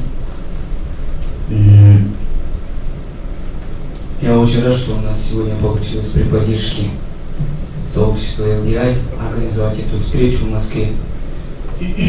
И пока я сначала не забыл, я хотел ответить на интересный вопрос, который задал парень. То есть по поводу терпения в буддизме. Есть такая сутра, она называется сутра, Синха-сутра называется. И примерно аналогичный вопрос в этой сутре задает. Вы знаете, что в Индии есть такое племя, это синхи. Они очень известные воины вообще, как сказать, во всем мире. И один полководец этого племени, он обратился к Будде с вопросом, что я являюсь военнослужащим, и учит ли буддизм нас тому, что если враг придет на мою территорию, угонит мой скот, поставит мой народ на колени, что я должен смиренно терпеть это? Он задал такой вопрос Будде. На что Будда ему ответил, что ответ буддиста в отношении агрессии заключается в 3 моментах. Во-первых, вы должны попытаться сохранить терпение, о чем пытался сказать Ринпоче более наглядно. Во-вторых, если терпение не дает ощутимых результатов, буддист должен дать понять, что этого делать нельзя, агрессию, если это переходит какие-то понятные рамки, принятые рамки. И в-третьих, буддист должен, если он вынужден наказать своего врага, то он должен делать это подобно родителю, наказывающему своего ребенка. То есть это не сколько в том плане, чтобы, как бы сказать, реализовать свои амбиции, скажем, гнев или свое превосходство показать, но именно в том плане, чтобы дать человеку понять, может быть, путем физического воздействия, да, о том, что он неправильно совершает ошибки в своей жизни, чтобы в дальнейшем он вынес из этого для себя определенные выводы и пользу. Таков был ответ Будды, поэтому я хотел просто напомянуть, как бы сказать, пока сам не забыл, так как я думаю, что у нас презентация немножко задержится, я, к сожалению, не уверен, что у нас полностью то, что я подготовил, хватит времени, но тем не менее я постараюсь в общих чертах более доступно рассказать о проведенной нами работе в прошлом 2016 году и уже о планах на этот 2017 год. Во-первых, я вижу здесь людей, много тех, которыми я не знаком. Есть несколько человек, с которыми раньше мы сотрудничали. Чингис Бериков, группа, которую построила Кюрде, очень ощутимо помогает нашему фонду. Я близко общаюсь с этой группой и также присоединяюсь к его словам. Чингис много сделал, именно в частности для нашего фонда. В целом, я думаю, что он старается на благо нашей республики. Поэтому то, что он призывает о совместном труде, я полностью поддерживаю и стараюсь, конечно, сотрудничать вместе, чтобы от наших усилий как можно было больше пользы нашей республике. Во-первых, я хотел бы представиться, так как я многих не знаю здесь, возможно, это из участников группы вашего сообщества, Виктор. И меня зовут Санан-гелюнг. В возрасте 13 лет я прошел Лаганский Хурул, и там обучался 4 года основам буддизма, тибетский язык и так далее. В 17 лет я уехал в Индию, где проучился 12 лет в тибетском монастыре Дилбунг, и в 29 лет вернулся сюда на родину. И сейчас, в прошлом году, позапрошлом, получается, году, Ринпоче сказал, что нам нужно поменять руководство Хуруле. То есть у нас вообще буддийская епархия, вот, в частности нашего монастыря, она имеет 3 должности, которые являются главенствующими. Во-первых, это Шадин-лама, во-вторых, это настоятель. Шадин-лама у нас Тэло Тулку Ринпоче, присутствующий здесь. Настоятель у нас сейчас, вы знаете, Монголии, это первый геше, который после революционного коммунистического времени, это великое достижение, я считаю, это достижение нашего Шадин-ламы. И третий это администратор.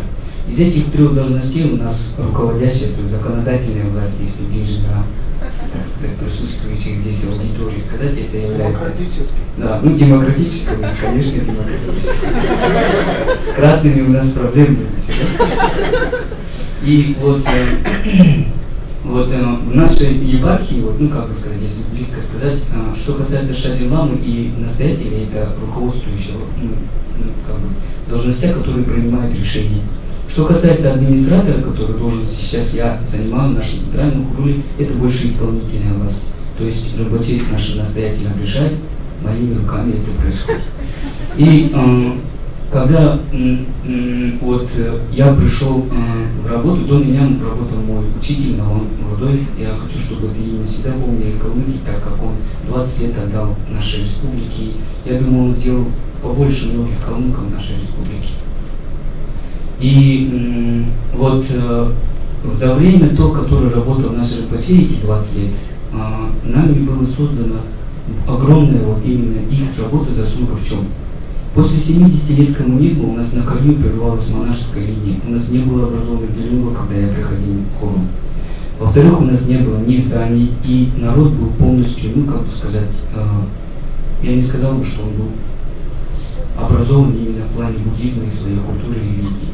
За это время сейчас у нас, да, Ринпоче взрастил несколько поколений образованных монахов, построились большие хурулы, и очень правильно сейчас начал народ, потихонечку я вижу, как у них появляется образование именно в сфере буддизма. И когда мы пришли вместе с мудрым работать, Ринпоче нам сказал, что я создал материальную сторону, то есть воздвигнутый большое количество хурулов, строятся статуи, ступы уже у нас в республике. У нас есть хорошие люди, очень верующие, которые вспомнили о том, что мы действительно традиционно буддийский народ, и за эти 20 лет много было сделано. Сейчас же, что у нас не хватает, это взаимосвязи, то есть именно в плане углубленного образования молодежи, изучения своей религии. И второе – это язык. Вот ваша задача – это именно заниматься этими сторонами Хурула. Я думаю, что это действительно правильно. На данный момент у нас очень много образованных врачей, очень много образованных юристов, я думаю, финансисты, здесь их большой зал. Но тем не менее, очень мало ученых, которые могут давать буддийские основы на доступном, без языкового барьера, правильно понимая менталитет калмыков на родном языке. Именно поэтому Ринпоче в течение 20 лет, то, что сейчас Санан-гелюнг стал у нас первым гише, это доктор философии, закончивший полностью весь курс образования. Это великое достижение для нашего народа, я хочу сказать. И за все это время Далай-ламы создал и в Индии нам огромные, хорошие, как это называется, благоприятные условия. Вот. Потому что когда я приехал первый раз в Индию, мы жили в бараке, там по 3-4 человека в маленькой комнате, чтобы сходить в душ или в туалет, мы вставали в очередь, заранее занимали. Там клопы, плохая еда и так далее, это все ужас был, что я как вспомнил. За это время, да, вот, еще, потом после этого, где-то спустя 4 года, Ринпоче построил для нас там общежитие. Сейчас там у нас многие калмыки спонсируют еду для калмыцких монахов. И многие люди, да, там уже стараются нам купить стиральную машину, холодильник там, и так далее. И сейчас там довольно-таки неплохо, я думаю, что все условия созданы. И также и здесь, в республике у нас. То есть вот благодаря усилиям, которые поддержку оказывал на Ринпоче, Ринпоче смог взрастить своих кадров, так сказать, монахов, которые смогут уже заниматься какой-то деятельностью у себя на родине. Это как бы ознакомительное, то, что я хотел вначале сказать, но я сократил, чтобы не занимать большое время. Сейчас наша встреча с вами организована в основном, я хотел бы рассказать о проделанной нами работе в прошлом 2016 году. При Центральном Хуруле вообще, что касается благотворительности, всегда у нас велась деятельность. Может быть, это было не зарегистрировано, не в частности благотворительного фонда, и может быть, это не сильно афишировалось так, но тем не менее такая деятельность всегда у нас велась. Что касается прошлого года, у нас были благоприятные условия, в которых мы смогли организовать и зарегистрировать наш благотворительный фонд. И мне хотелось бы провести презентацию по поводу проведения в прошлом 2016 году проведенными нами акциями. Я буду зачитывать и комментировать, и на нашем стенде вы можете наблюдать именно уже фотографии, которые были приняты в акциях. Благотворительный фонд БУИН помощи малообеспеченным семьям создан при Центральном Хуруле Будды Шакьямуни, Золотая обитель Будды Шакьямуни. Наши цели – продвижение знаний о буддизме, сохранение и укрепление нравственных моральных устоев среди населения Калмыкии. Учреждение курсов калмыцкого языка для повышения уровня знаний среди молодежи. оказание помощи семьям в лечении тяжело больных детей и инвалидов, социальная поддержка малообеспеченных семей и инвалидов и иных лиц, оказавшихся в сложной жизненной ситуации. Зарождение именно благотворительного фонда провелась у нас идея Вы знаете, что в прошлом году наш Центральный Хурула организовал обширные курсы по изучению калмыцкого языка и основ буддизма. Я хотел бы, чтобы мы включили сейчас ролик о том, с чего все начиналось у нас.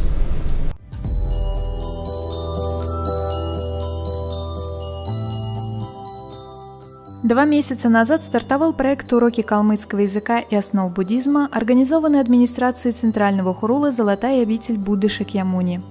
Разработка проекта началась с ноября прошлого года. Мы провели опрос среди пользователей социальных сетей, результаты которого показали, что появление подобного проекта необходимо для популяризации калмыцкого языка в республике.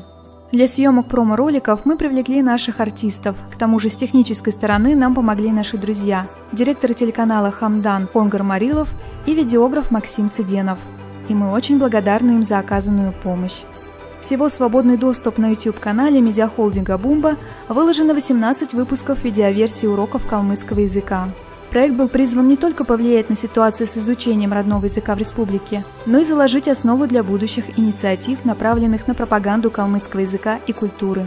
Этот проект, замечательный проект, который был инициирован нашими калмыцкими монахами, прежде всего это Санан-гелюнгом и группой также других людей, он будет очень полезным для нашей республики. Я думаю, что он имеет очень большое значение. Почему? Потому что вот сегодня в этом проекте участвуют молодые люди до 30 лет. И вот я непосредственно участвовал в собеседовании, и я увидел, что насколько высок уровень образования у этих молодых людей, и насколько также высока мотивация, мысли, с которыми ребята пришли на сегодняшние курсы. Для меня, как для молодой мамы, очень важно передать знания о культуре родного языка, изучение родного языка. И поэтому я благодарна администрации Хурула, что они организовали такие курсы, и я получила эти знания. Когда я пришла сюда, я очень хотела выучить родной язык. Сейчас, пройдя двухмесячные курсы, я смогу хотя бы, не сказать, что в совершенстве, но я уже знаю азы родного языка. И это очень важно.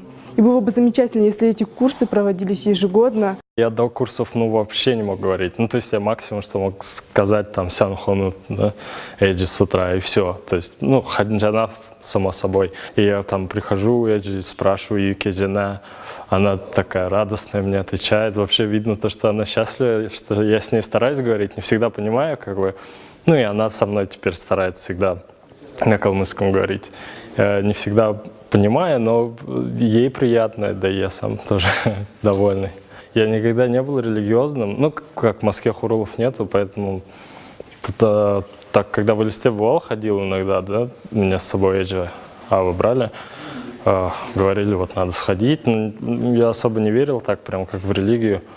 Но эти курсы меня Санал и Санан-гелюнг, они ответили на все мои вопросы и тем самым меня убедили в том, что буддизм его нужно изучать, это очень, очень важно. Я сделал для себя такое наблюдение, что молодой человек в возрасте начиная где-то 23-25 лет, именно с этого возраста начинает конкретно очень глубоко интересоваться своим родным языком. Если он раньше какие-то знания недополучал в силу своих каких-то других взглядов, может быть, да, связанных с молодостью, то именно с этого возраста он начинает глубже и сильнее интересоваться родным языком именно, в том числе и обычаями, традициями, потому что очень много вопросов именно в этом плане. А еще поверх того, этот сегодняшний наш опыт показал, что, оказывается, более плодотворно и более нужно, оказывается, смотреть шире, как наш Санан-гелюнг посмотрел и сделал именно такой проект. Добавил сюда еще один предмет — основы буддизма. Я считаю, что это очень важная часть нашей работы получилась в этот раз. 26 и 27 марта в библиотеке Центрального Хурула состоялись экзамены по калмыцкому языку. Мы уже второй день принимаем экзамены. Многие ребята знают уже основу языка, знают, рассказывают, говорят о себе, рассказывают, свою биографию рассказывают, о родителях, о своей профессии, о своей учебе. Я думаю, что такие курсы надо регулярно проводить, каждый год, ибо с каждым годом они будут совершенствовать свой язык. Тем самым будем мы пропагандировать и культуру родного языка. Мне хотелось бы отметить важность данного мероприятия. Наверное, заключается в том, что эти курсы проходят в Хуруле. И я думаю, вот такое событие, конечно, влияет на духовное возрождение калмыков и, в частности, молодого поколения. Я хотела бы отметить очень высокую организацию этих курсов. Сами курсы, как они проходили. И, пользуясь случаем, я хотела бы высказать слова признательности нашему Центральному Хурулу, Тэло Тулку Ринпоче и новому поколению духовных лиц, молодых, которые сейчас активно занимаются в Хуруле организацией и таких курсов, и проводят большую работу для духовного возрождения молодого поколения калмыков. 1 апреля проходили экзамены по основам буддизма. Экзамен по буддизму мы проводим, по основам буддизма мы проводим в письменном виде. Мы составили 10 вопросов разной сложности, из которых на 5 обязательно нужно ответить. Один из этих вопросов обязательный для ответа. Все вопросы составлены по пройденной программе, по тому материалу, который мы изучили в течение курса. За правильный ответ максимальное количество баллов 20. То есть максимально за один ответ экзаменуемый может набрать 20 баллов. Естественно, чем полнее ответ, тем больше баллов человек получает. И суммарно получается максимальный балл за письменный экзамен 100 баллов. Мы искренне верим в то, что эти 2 месяца будут полезны не только для тех, кто посещал лекции и смотрел наши видеоролики. На протяжении всей работы над проектом мы получили множество положительных отзывов и слов поддержки от наших друзей за пределами Калмыкии и по всему миру. Это придавало нам силы и желание работать над видеоуроками калмыцкого языка. Смысл этого проекта для нас и всех, кто работал над ним, был в том, чтобы калмыки всех возрастов не забывали родной язык и вместе возрождали культуру Калмыкии. Мы выражаем огромную благодарность администрации Центрального Хурула, всей монашеской санхи и доценту Калмыцкого государственного университета, кандидату филологических наук Артаеву Сергею Николаевичу. Особо хотим поблагодарить земляков, которые не остались в стороне и полностью финансово поддержали проект видео и аудиоуроки калмыцкого языка. И в этот период, когда мы организовывали курсы калмыцкого языка, вообще в целом у нас было около порядка 200 заявок. После прохождения собеседования у нас осталось где-то 120 человек, которые приняли участие в наших курсах. Вы знаете, что Центральный Хурул за первое место по результатам экзаменов сделал приз автомобиля. Вы, наверное, может быть, многие слышали. В частности, группа, которую Чингис говорил, которую строила Кюрдей, они оказали в размере около 200 тысяч поддержку, то есть взноса на этот автомобиль. И во время прохождения этих курсов у нас родилась идея о том, чтобы заняться благотворительностью. Я нашел первые средства, то есть у нас было порядка 300 тысяч на первую акцию, но я столкнулся с такой проблемой, что у нас не хватало физического ресурса, то есть проделанный объем работы не хватало, я не мог физически полностью его охватить. Поэтому я обратился к нашим студентам, которые в это время проходили наши курсы, и попросил их принять участие. То есть основная группа нашего благотворительного фонда БУИ, она состоит из наших воспитанников, которые проходили занятия в прошлом году. Итак, о проведенных акциях. Первая благотворительная акция под названием «Цаган Сепкин» прошла в марте-апреле 2016 года. Нами была проведена большая работа, которая заключалась в оказании гуманитарной помощи нуждающимся многодетным семьям. Первый этап нашей весенней акции заключался в подготовке списков семей, которым необходимо оказать помощь. Мы связались с социальными службами и выбрали из предоставленных нам списков 50 семей. Мы произвели закупку всех возможных товаров по просьбам семей и затем доставили все приобретенные продукты, товары, одежду, медикаменты, канцелярские товары по однозначным адресам. Также в рамках нашей акции мы оплатили 2 операции для тяжелобольных детей и закупили 2 матраса, сушилку для белья для 2 семей и сотовый телефон для одного мальчика-инвалида. Это была первая акция, она проходила у нас в апреле месяце, и она называлась у нас «Цахан Ситкой». Вторая акция нами была организована 8 мая в канун празднования Дня Победы. Команда фонда «Буин Добродетель» во главе с администрацией Центрального Хурула посетила республиканский социальный дом-интернат для престарелых Северо-Троицкой Целинного района. В преддверии праздника Дня Победы 9 мая учреждению переданы морозильные камеры «Интези», а также было собрано 39 индивидуальных наборов с продуктами и одеждой для каждого жителя дома-интерната. Сотрудникам дома-интерната также был вручен 31 индивидуальный набор продуктов. Навестить дедушек и бабушек, живущих в этом учреждении, отправилось около 20 участников нашего фонда. И я просто хотел вспомнить, этот день. Для меня он был такой, можно сказать, один из запоминающихся в прошлом году. Это дом для престарелых, в котором находятся люди без определенного места жительства. И я, в свою очередь, иногда им выделяю от нашего хурула одежду, продукты питания и так далее. И когда я в очередной раз хотел выделить им, они обратились к нам с помощью о том, что им негде хранить эти продукты. Поэтому от нашего благотворительного фонда мы подарили им морозильную камеру. И суть, я думаю, всей этой акции, этого дня заключалась не в том, что мы что-то им подарили, купили и так далее, просто в самом общении с этими людьми. И мне прям запомнилось, тогда был очень сильный дождь, и холодно было. Но тем не менее он у меня остался такой, прям как будто это был один из таких дней, когда мне очень было приятно на душе. Это была нами вторая проведенная нами акция. Третья акция – это Международный день защиты детей. К этому дню мы приурочили нашу акцию благотворительную, проведенную в Листинской коррекционной школе-интернат. В этом учреждении обучается 103 ребенка с особенными потребностями. Детям с особенными потребностями наиболее необходимо внимание, забота, доброта окружающих. Поэтому мы решили устроить для них самый настоящий праздник детства с показом мультфильмов, вкусностями, шоу мыльных пузырей, подарками и мороженым. Мы все чувствовали себя членами одной большой семьи, настолько позитивно и радужно все проходило.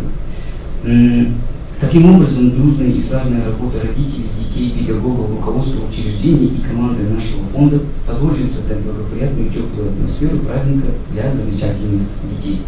Также к Международному дню защиты детей мы посетили социальный приют для детей и подростков, в котором воспитываются 11 детей, воспитанников социального приюта. Мы также устроили праздник. Приготовили угощения, пригласили аниматоров, шоу мыльных пузырей, так же, как и проводили уже в предыдущем учреждении. Помимо этого,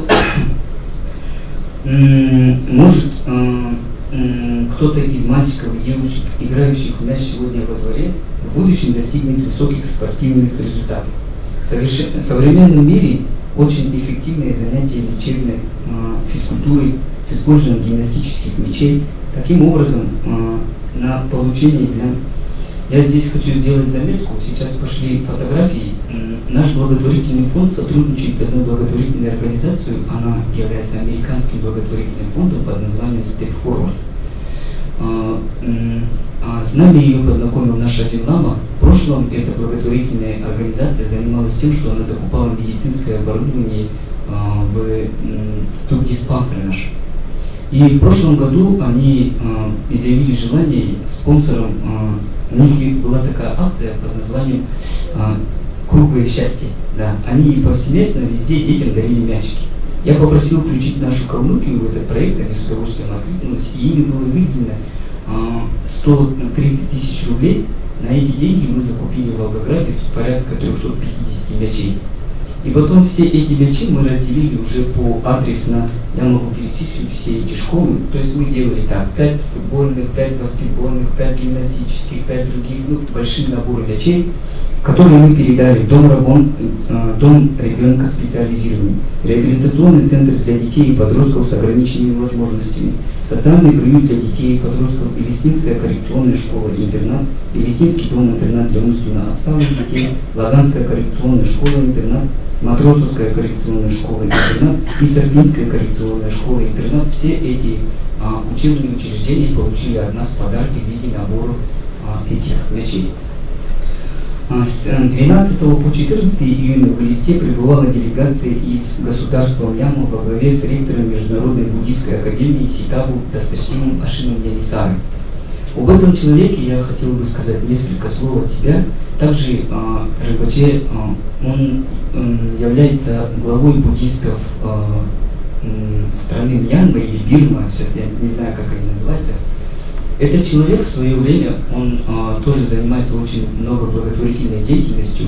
В свою очередь он создал много очень,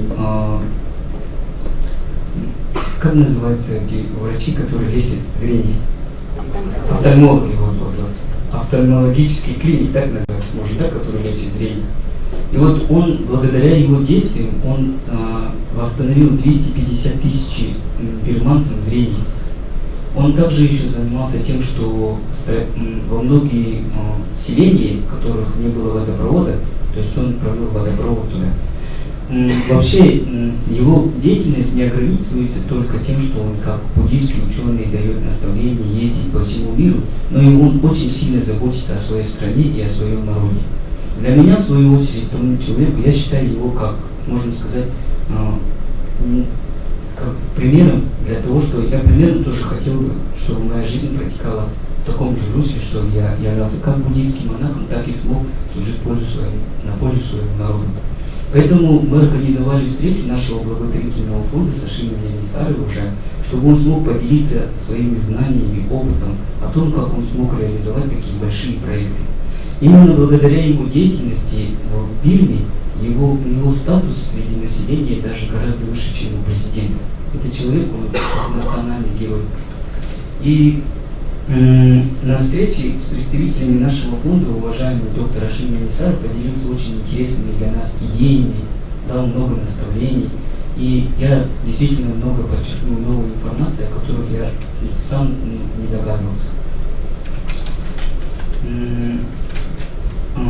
Дальше у нас идет благотворительная акция, которая была проведена нами в городе Лагане. Об этой акции я хотел сказать, что вообще наш благотворительный фонд планирует один раз в год выездную акцию, которая будет проходить не в Элисте. В прошлом году мы выезжали в город Лагань и сделали там двухдневную акцию, которая первую, она была приурочена к дню рождения его святейшества Далай-ламы. Вот этот день его святейшества, день рождения его святейшества Далай-ламы, лично для меня, как для буддиста, я не знаю, то ли радоваться в этот день, то ли грустить.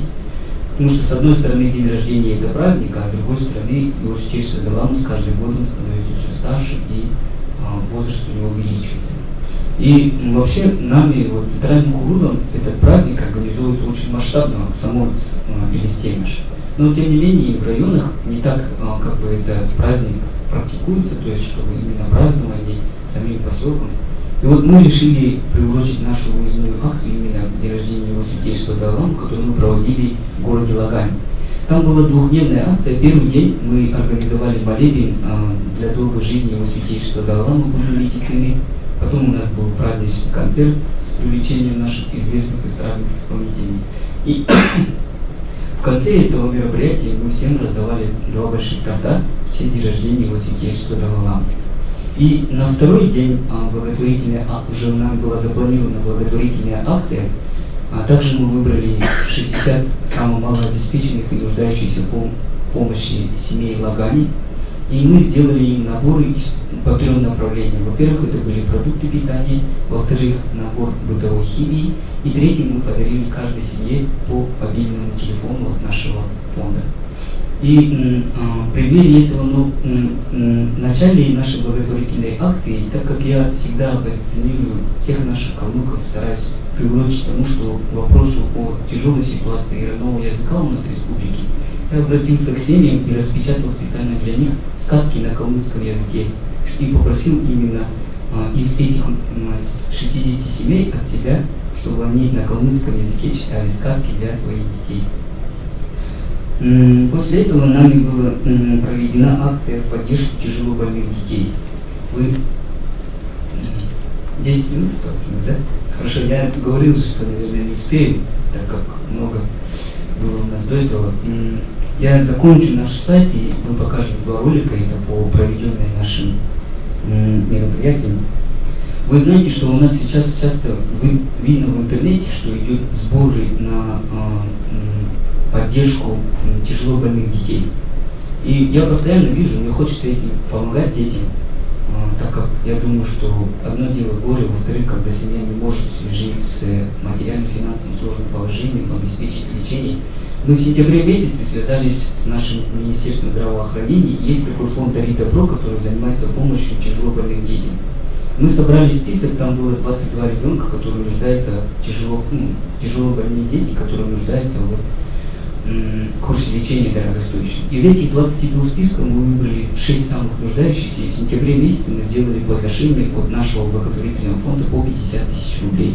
В том числе там была девочка, вы, наверное, знаете ее, Цагана Салкина, да? У нее тяжелая форма саркомы, сейчас она в данный момент проходит курс лечения в Корее. И нам, когда это организовывалась эта благотворительная акция, очень сложно было решить, кому из этих 22 детей мы будем помогать. У нас было очень много проблем, конфликтов, так как мы не могли всех охватить, сразу. И у нас было очень сложные планерки, но тем не менее мы смогли все-таки остановиться на 6 людях. И для себя мы решили, что до Нового года мы охватим полностью весь список из этих 22 детей. И вот я связывался с нашими другими религиозными организациями, то есть христианская епархия, также и мусульмане. И я просил так, что вот из оставшихся детей, там было из 12 человек, там было 6 калмыков оставшихся. Я сказал, что 6 калмыков я сам от нашего Центрального Хурулы и предлагал остальных детей поделить между нашими епархиями. Но, тем не менее, было много очень громких слов, но, тем не менее, как-то не ощущалось. Я поэтому перестал направлять туда. Я надеюсь, что в этом 2017 году у нас будет более плодотворное сотрудничество с другими религиозными организациями и молодежными учреждениями. После этого нами была организована акция под названием «Тепло детям». Вы знаете, что вот в связи с этими материальными проблемами, я думаю, многие люди, которые находящиеся здесь, понимают, какая тяжелая ситуация экономическая в целом у нас в республике. Я сам как духовное лицо, я не имею ни финансового, ни другого образования, но, честно сказать, мне немножечко надоело видеть это. То, что у нас по статистике 78% населения является закредитованным. Хотя в прошлом году было 51% населения. Помимо этого, я везде вижу, что не хватает денег, происходит что-то. Я не хочу винить Министерство экономики или Министерство культуры, то, что у нас с языком проблем. Но так как я душой болею за эти проблемы нашего народа, я не хочу оставаться от них в стороне. И стараюсь что-то сделать, чтобы чуть-чуть улучшить это. Я не знаю как, другими способами. Но тем не менее, я не хочу стоять на месте и хочу что-то с этим делать. И вот много я вижу, когда малообеспеченные семьи, дети, которые нуждаются, они не получают образование, они не могут идти в школу, потому что у них нет теплых одежды, они очень много испытывают нужды.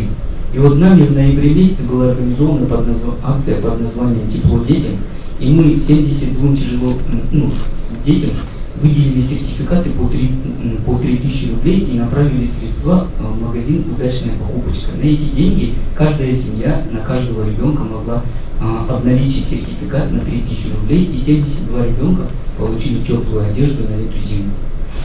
После этого мы организовывали наш благотворительный аукцион, так как у нас не было средств. Вот мы хотели до конца года охватить весь список из 22 тяжело больных детей, чтобы помочь им в курсе лечения. И нами был организован благотворительный аукцион, который при содействии Далай-ламы мы смогли организовать у нас в Калмыкии. Я хотел бы попросить включить этот ролик про наш аукцион благотворительный, который был нами организован.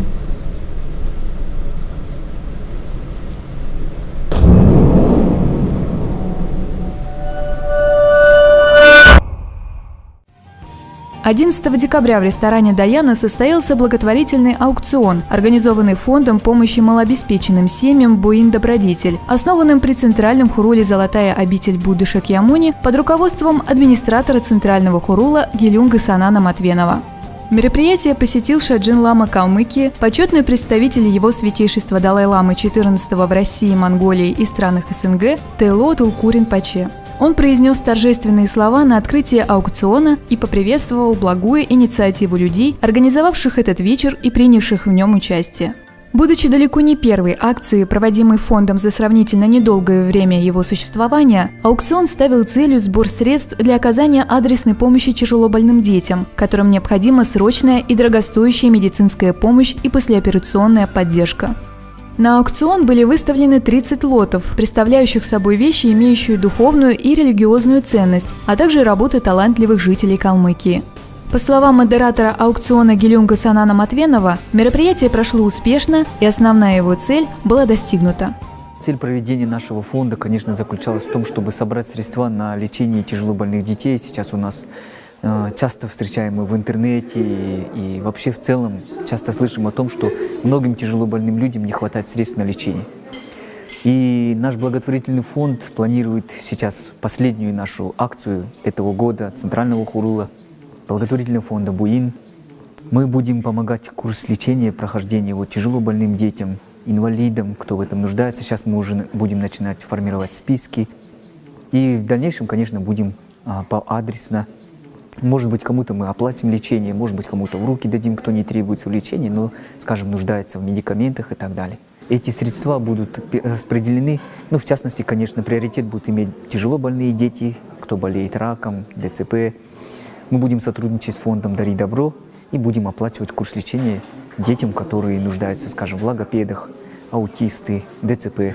И надеюсь, что мы сможем и в следующем году, как и в этом году, провести масштабные акции, помогая нашим землякам, детям, всем, кто нуждается в помощи. Благотворительный аукцион – это лишь одна из ступеней в деятельности фонда «Буин Добродетель». И впереди еще много мероприятий, направленных на всестороннюю материальную помощь всем нуждающимся и укрепление идеалов гуманности и взаимопомощи во всем мире. Организаторы аукциона благодарны всем, кто принял участие в мероприятии и приобрел выставленные на торги предметы. Ведь, цитируя его Святейшество Далай-ламу 14-го, «Тепло и любовь, которые мы отдаем, гораздо важнее тепла и любви, которые мы получаем». На этом благотворительном аукционе нами было выручено 870 тысяч рублей. И мы смогли до конца года охватить полностью весь список, который был у нас 22 ребенка. В частности, Цаган и Салкиной нами было выделено 150 тысяч рублей для прохождения лечения.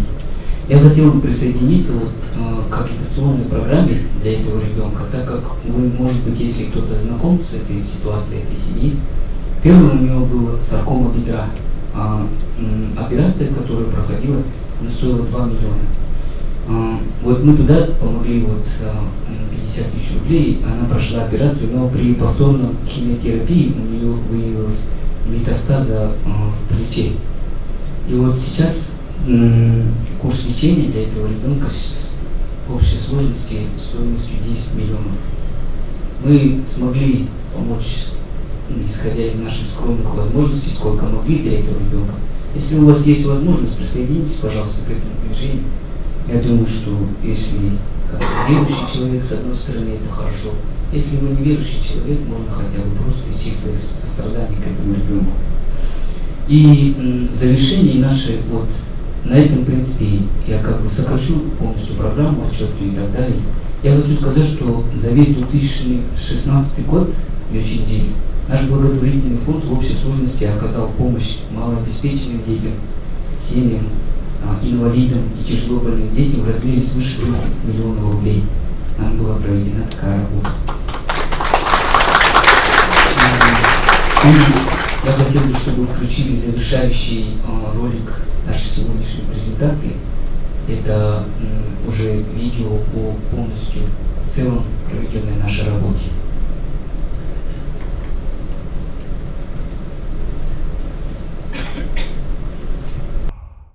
Одна из благородных истин буддизма, ниродха, гласит, что противоядием дурной карме является культивирование любви, дружелюбия, милосердия, сострадания и сочувствия ко всем живым существам. И, следуя идеалам безвозмездной и всесторонней помощи всем, кто испытывает нужду, в республике вот уже без малого год ведет свою деятельность благотворительный фонд помощи малообеспеченным семьям «Буин Добродетель», основанный при Центральном Хуруле «Золотая обитель Будды Шакьямуни» под руководством администратора Центрального Хурула Гелюнга Санана-Матвенова. Инициатива создания фонда возникла во время проведения курсов калмыцкого языка и основ буддизма в Центральном Хуруле. Тогда же образовалась и основа команды волонтеров, пожелавших отдать все силы и время деятельности фонда. В общем, благотворительные акции, проведенные фондом за 2016 год, позволили собрать денежные средства в размере 2 миллионов рублей. Эти деньги направляются на оказание материальной и финансовой помощи семьям, находящимся в затруднительном положении, тяжело больным детям, детским интернатам и домам престарелых. Завершающей акцией этого года стало вручение денег, собранных на прошедшем недавно аукционе семьям, дети в которых нуждаются в незамедлительной медицинской помощи.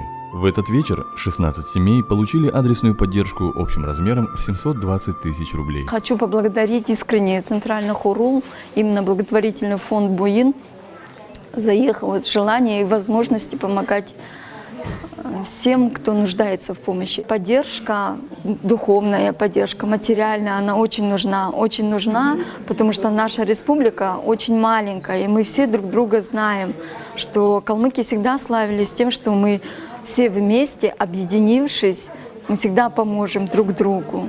Я хочу выразить благодарность всем ребятам фонда «Буин», всем монахам нашего Хурула за ту частицу добра. Спасибо вам за вашу помощь. Это настолько сейчас все переполняет. Хочется пожелать вам здоровья, удачи, благополучия, чтобы все ваши родные и близкие всегда были рядом с вами. В течение этого года наш благотворительный фонд провел около 10 масштабных акций.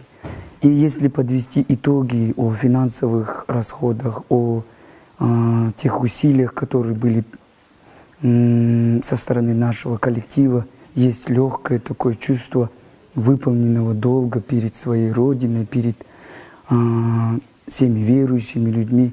Я хотел бы выразить в первую очередь благодарность всему коллективу нашего благотворительного фонда. Они этот год потрудились, что благодаря им мы смогли оказать свыше 2 миллионов рублей материальную помощь, смогли это организовать. И я думаю, что очень много буина было заработано нашим коллективом.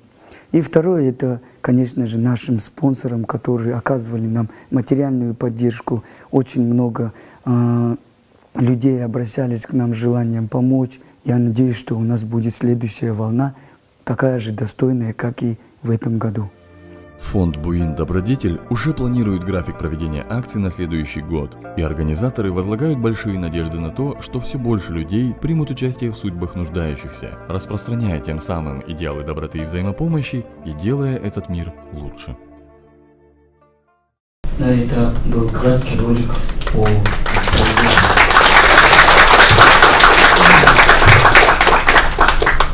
И у нас в нашем коллективе в основном это те воспитанники Хурула, которые имеют духовные,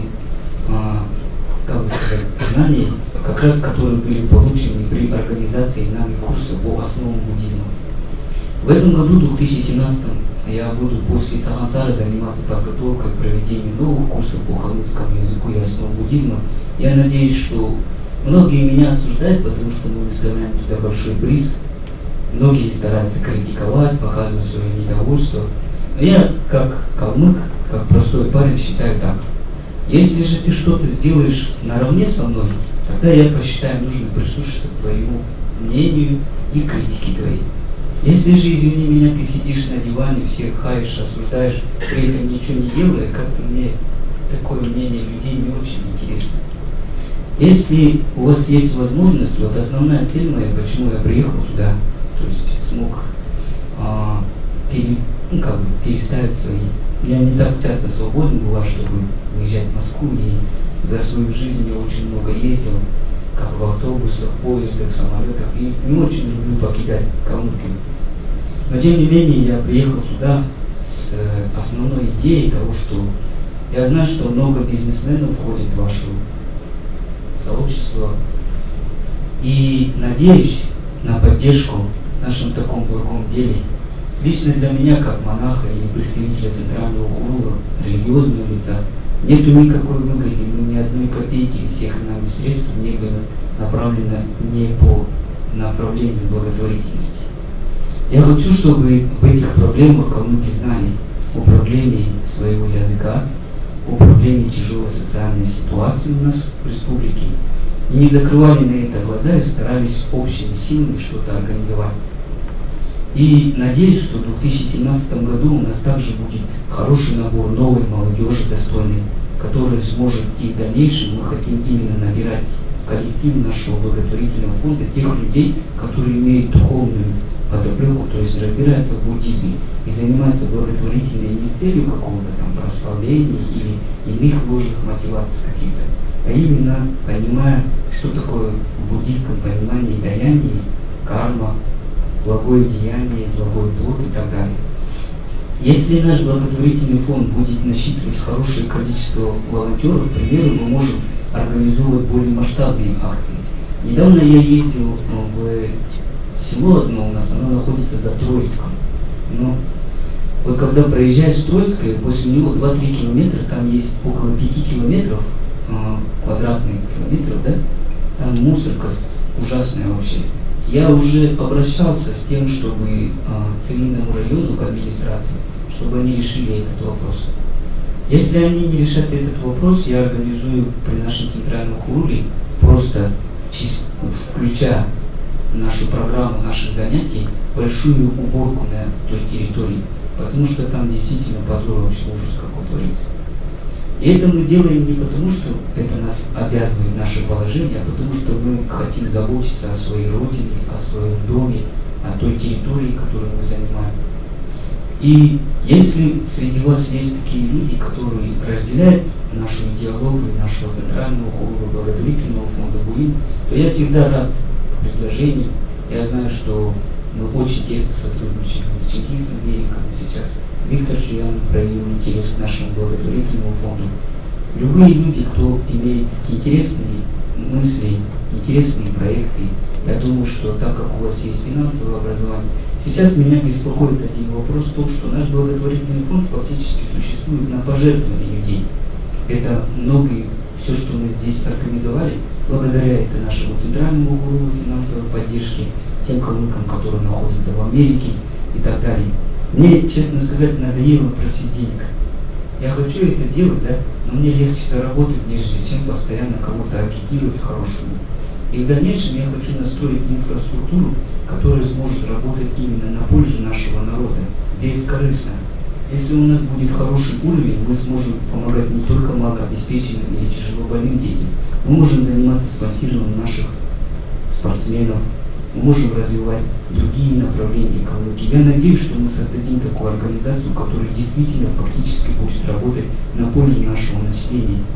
Это основная идея, которая двигает мной, и почему я так стараюсь в этом направлении максимально уделить внимание и ресурсы.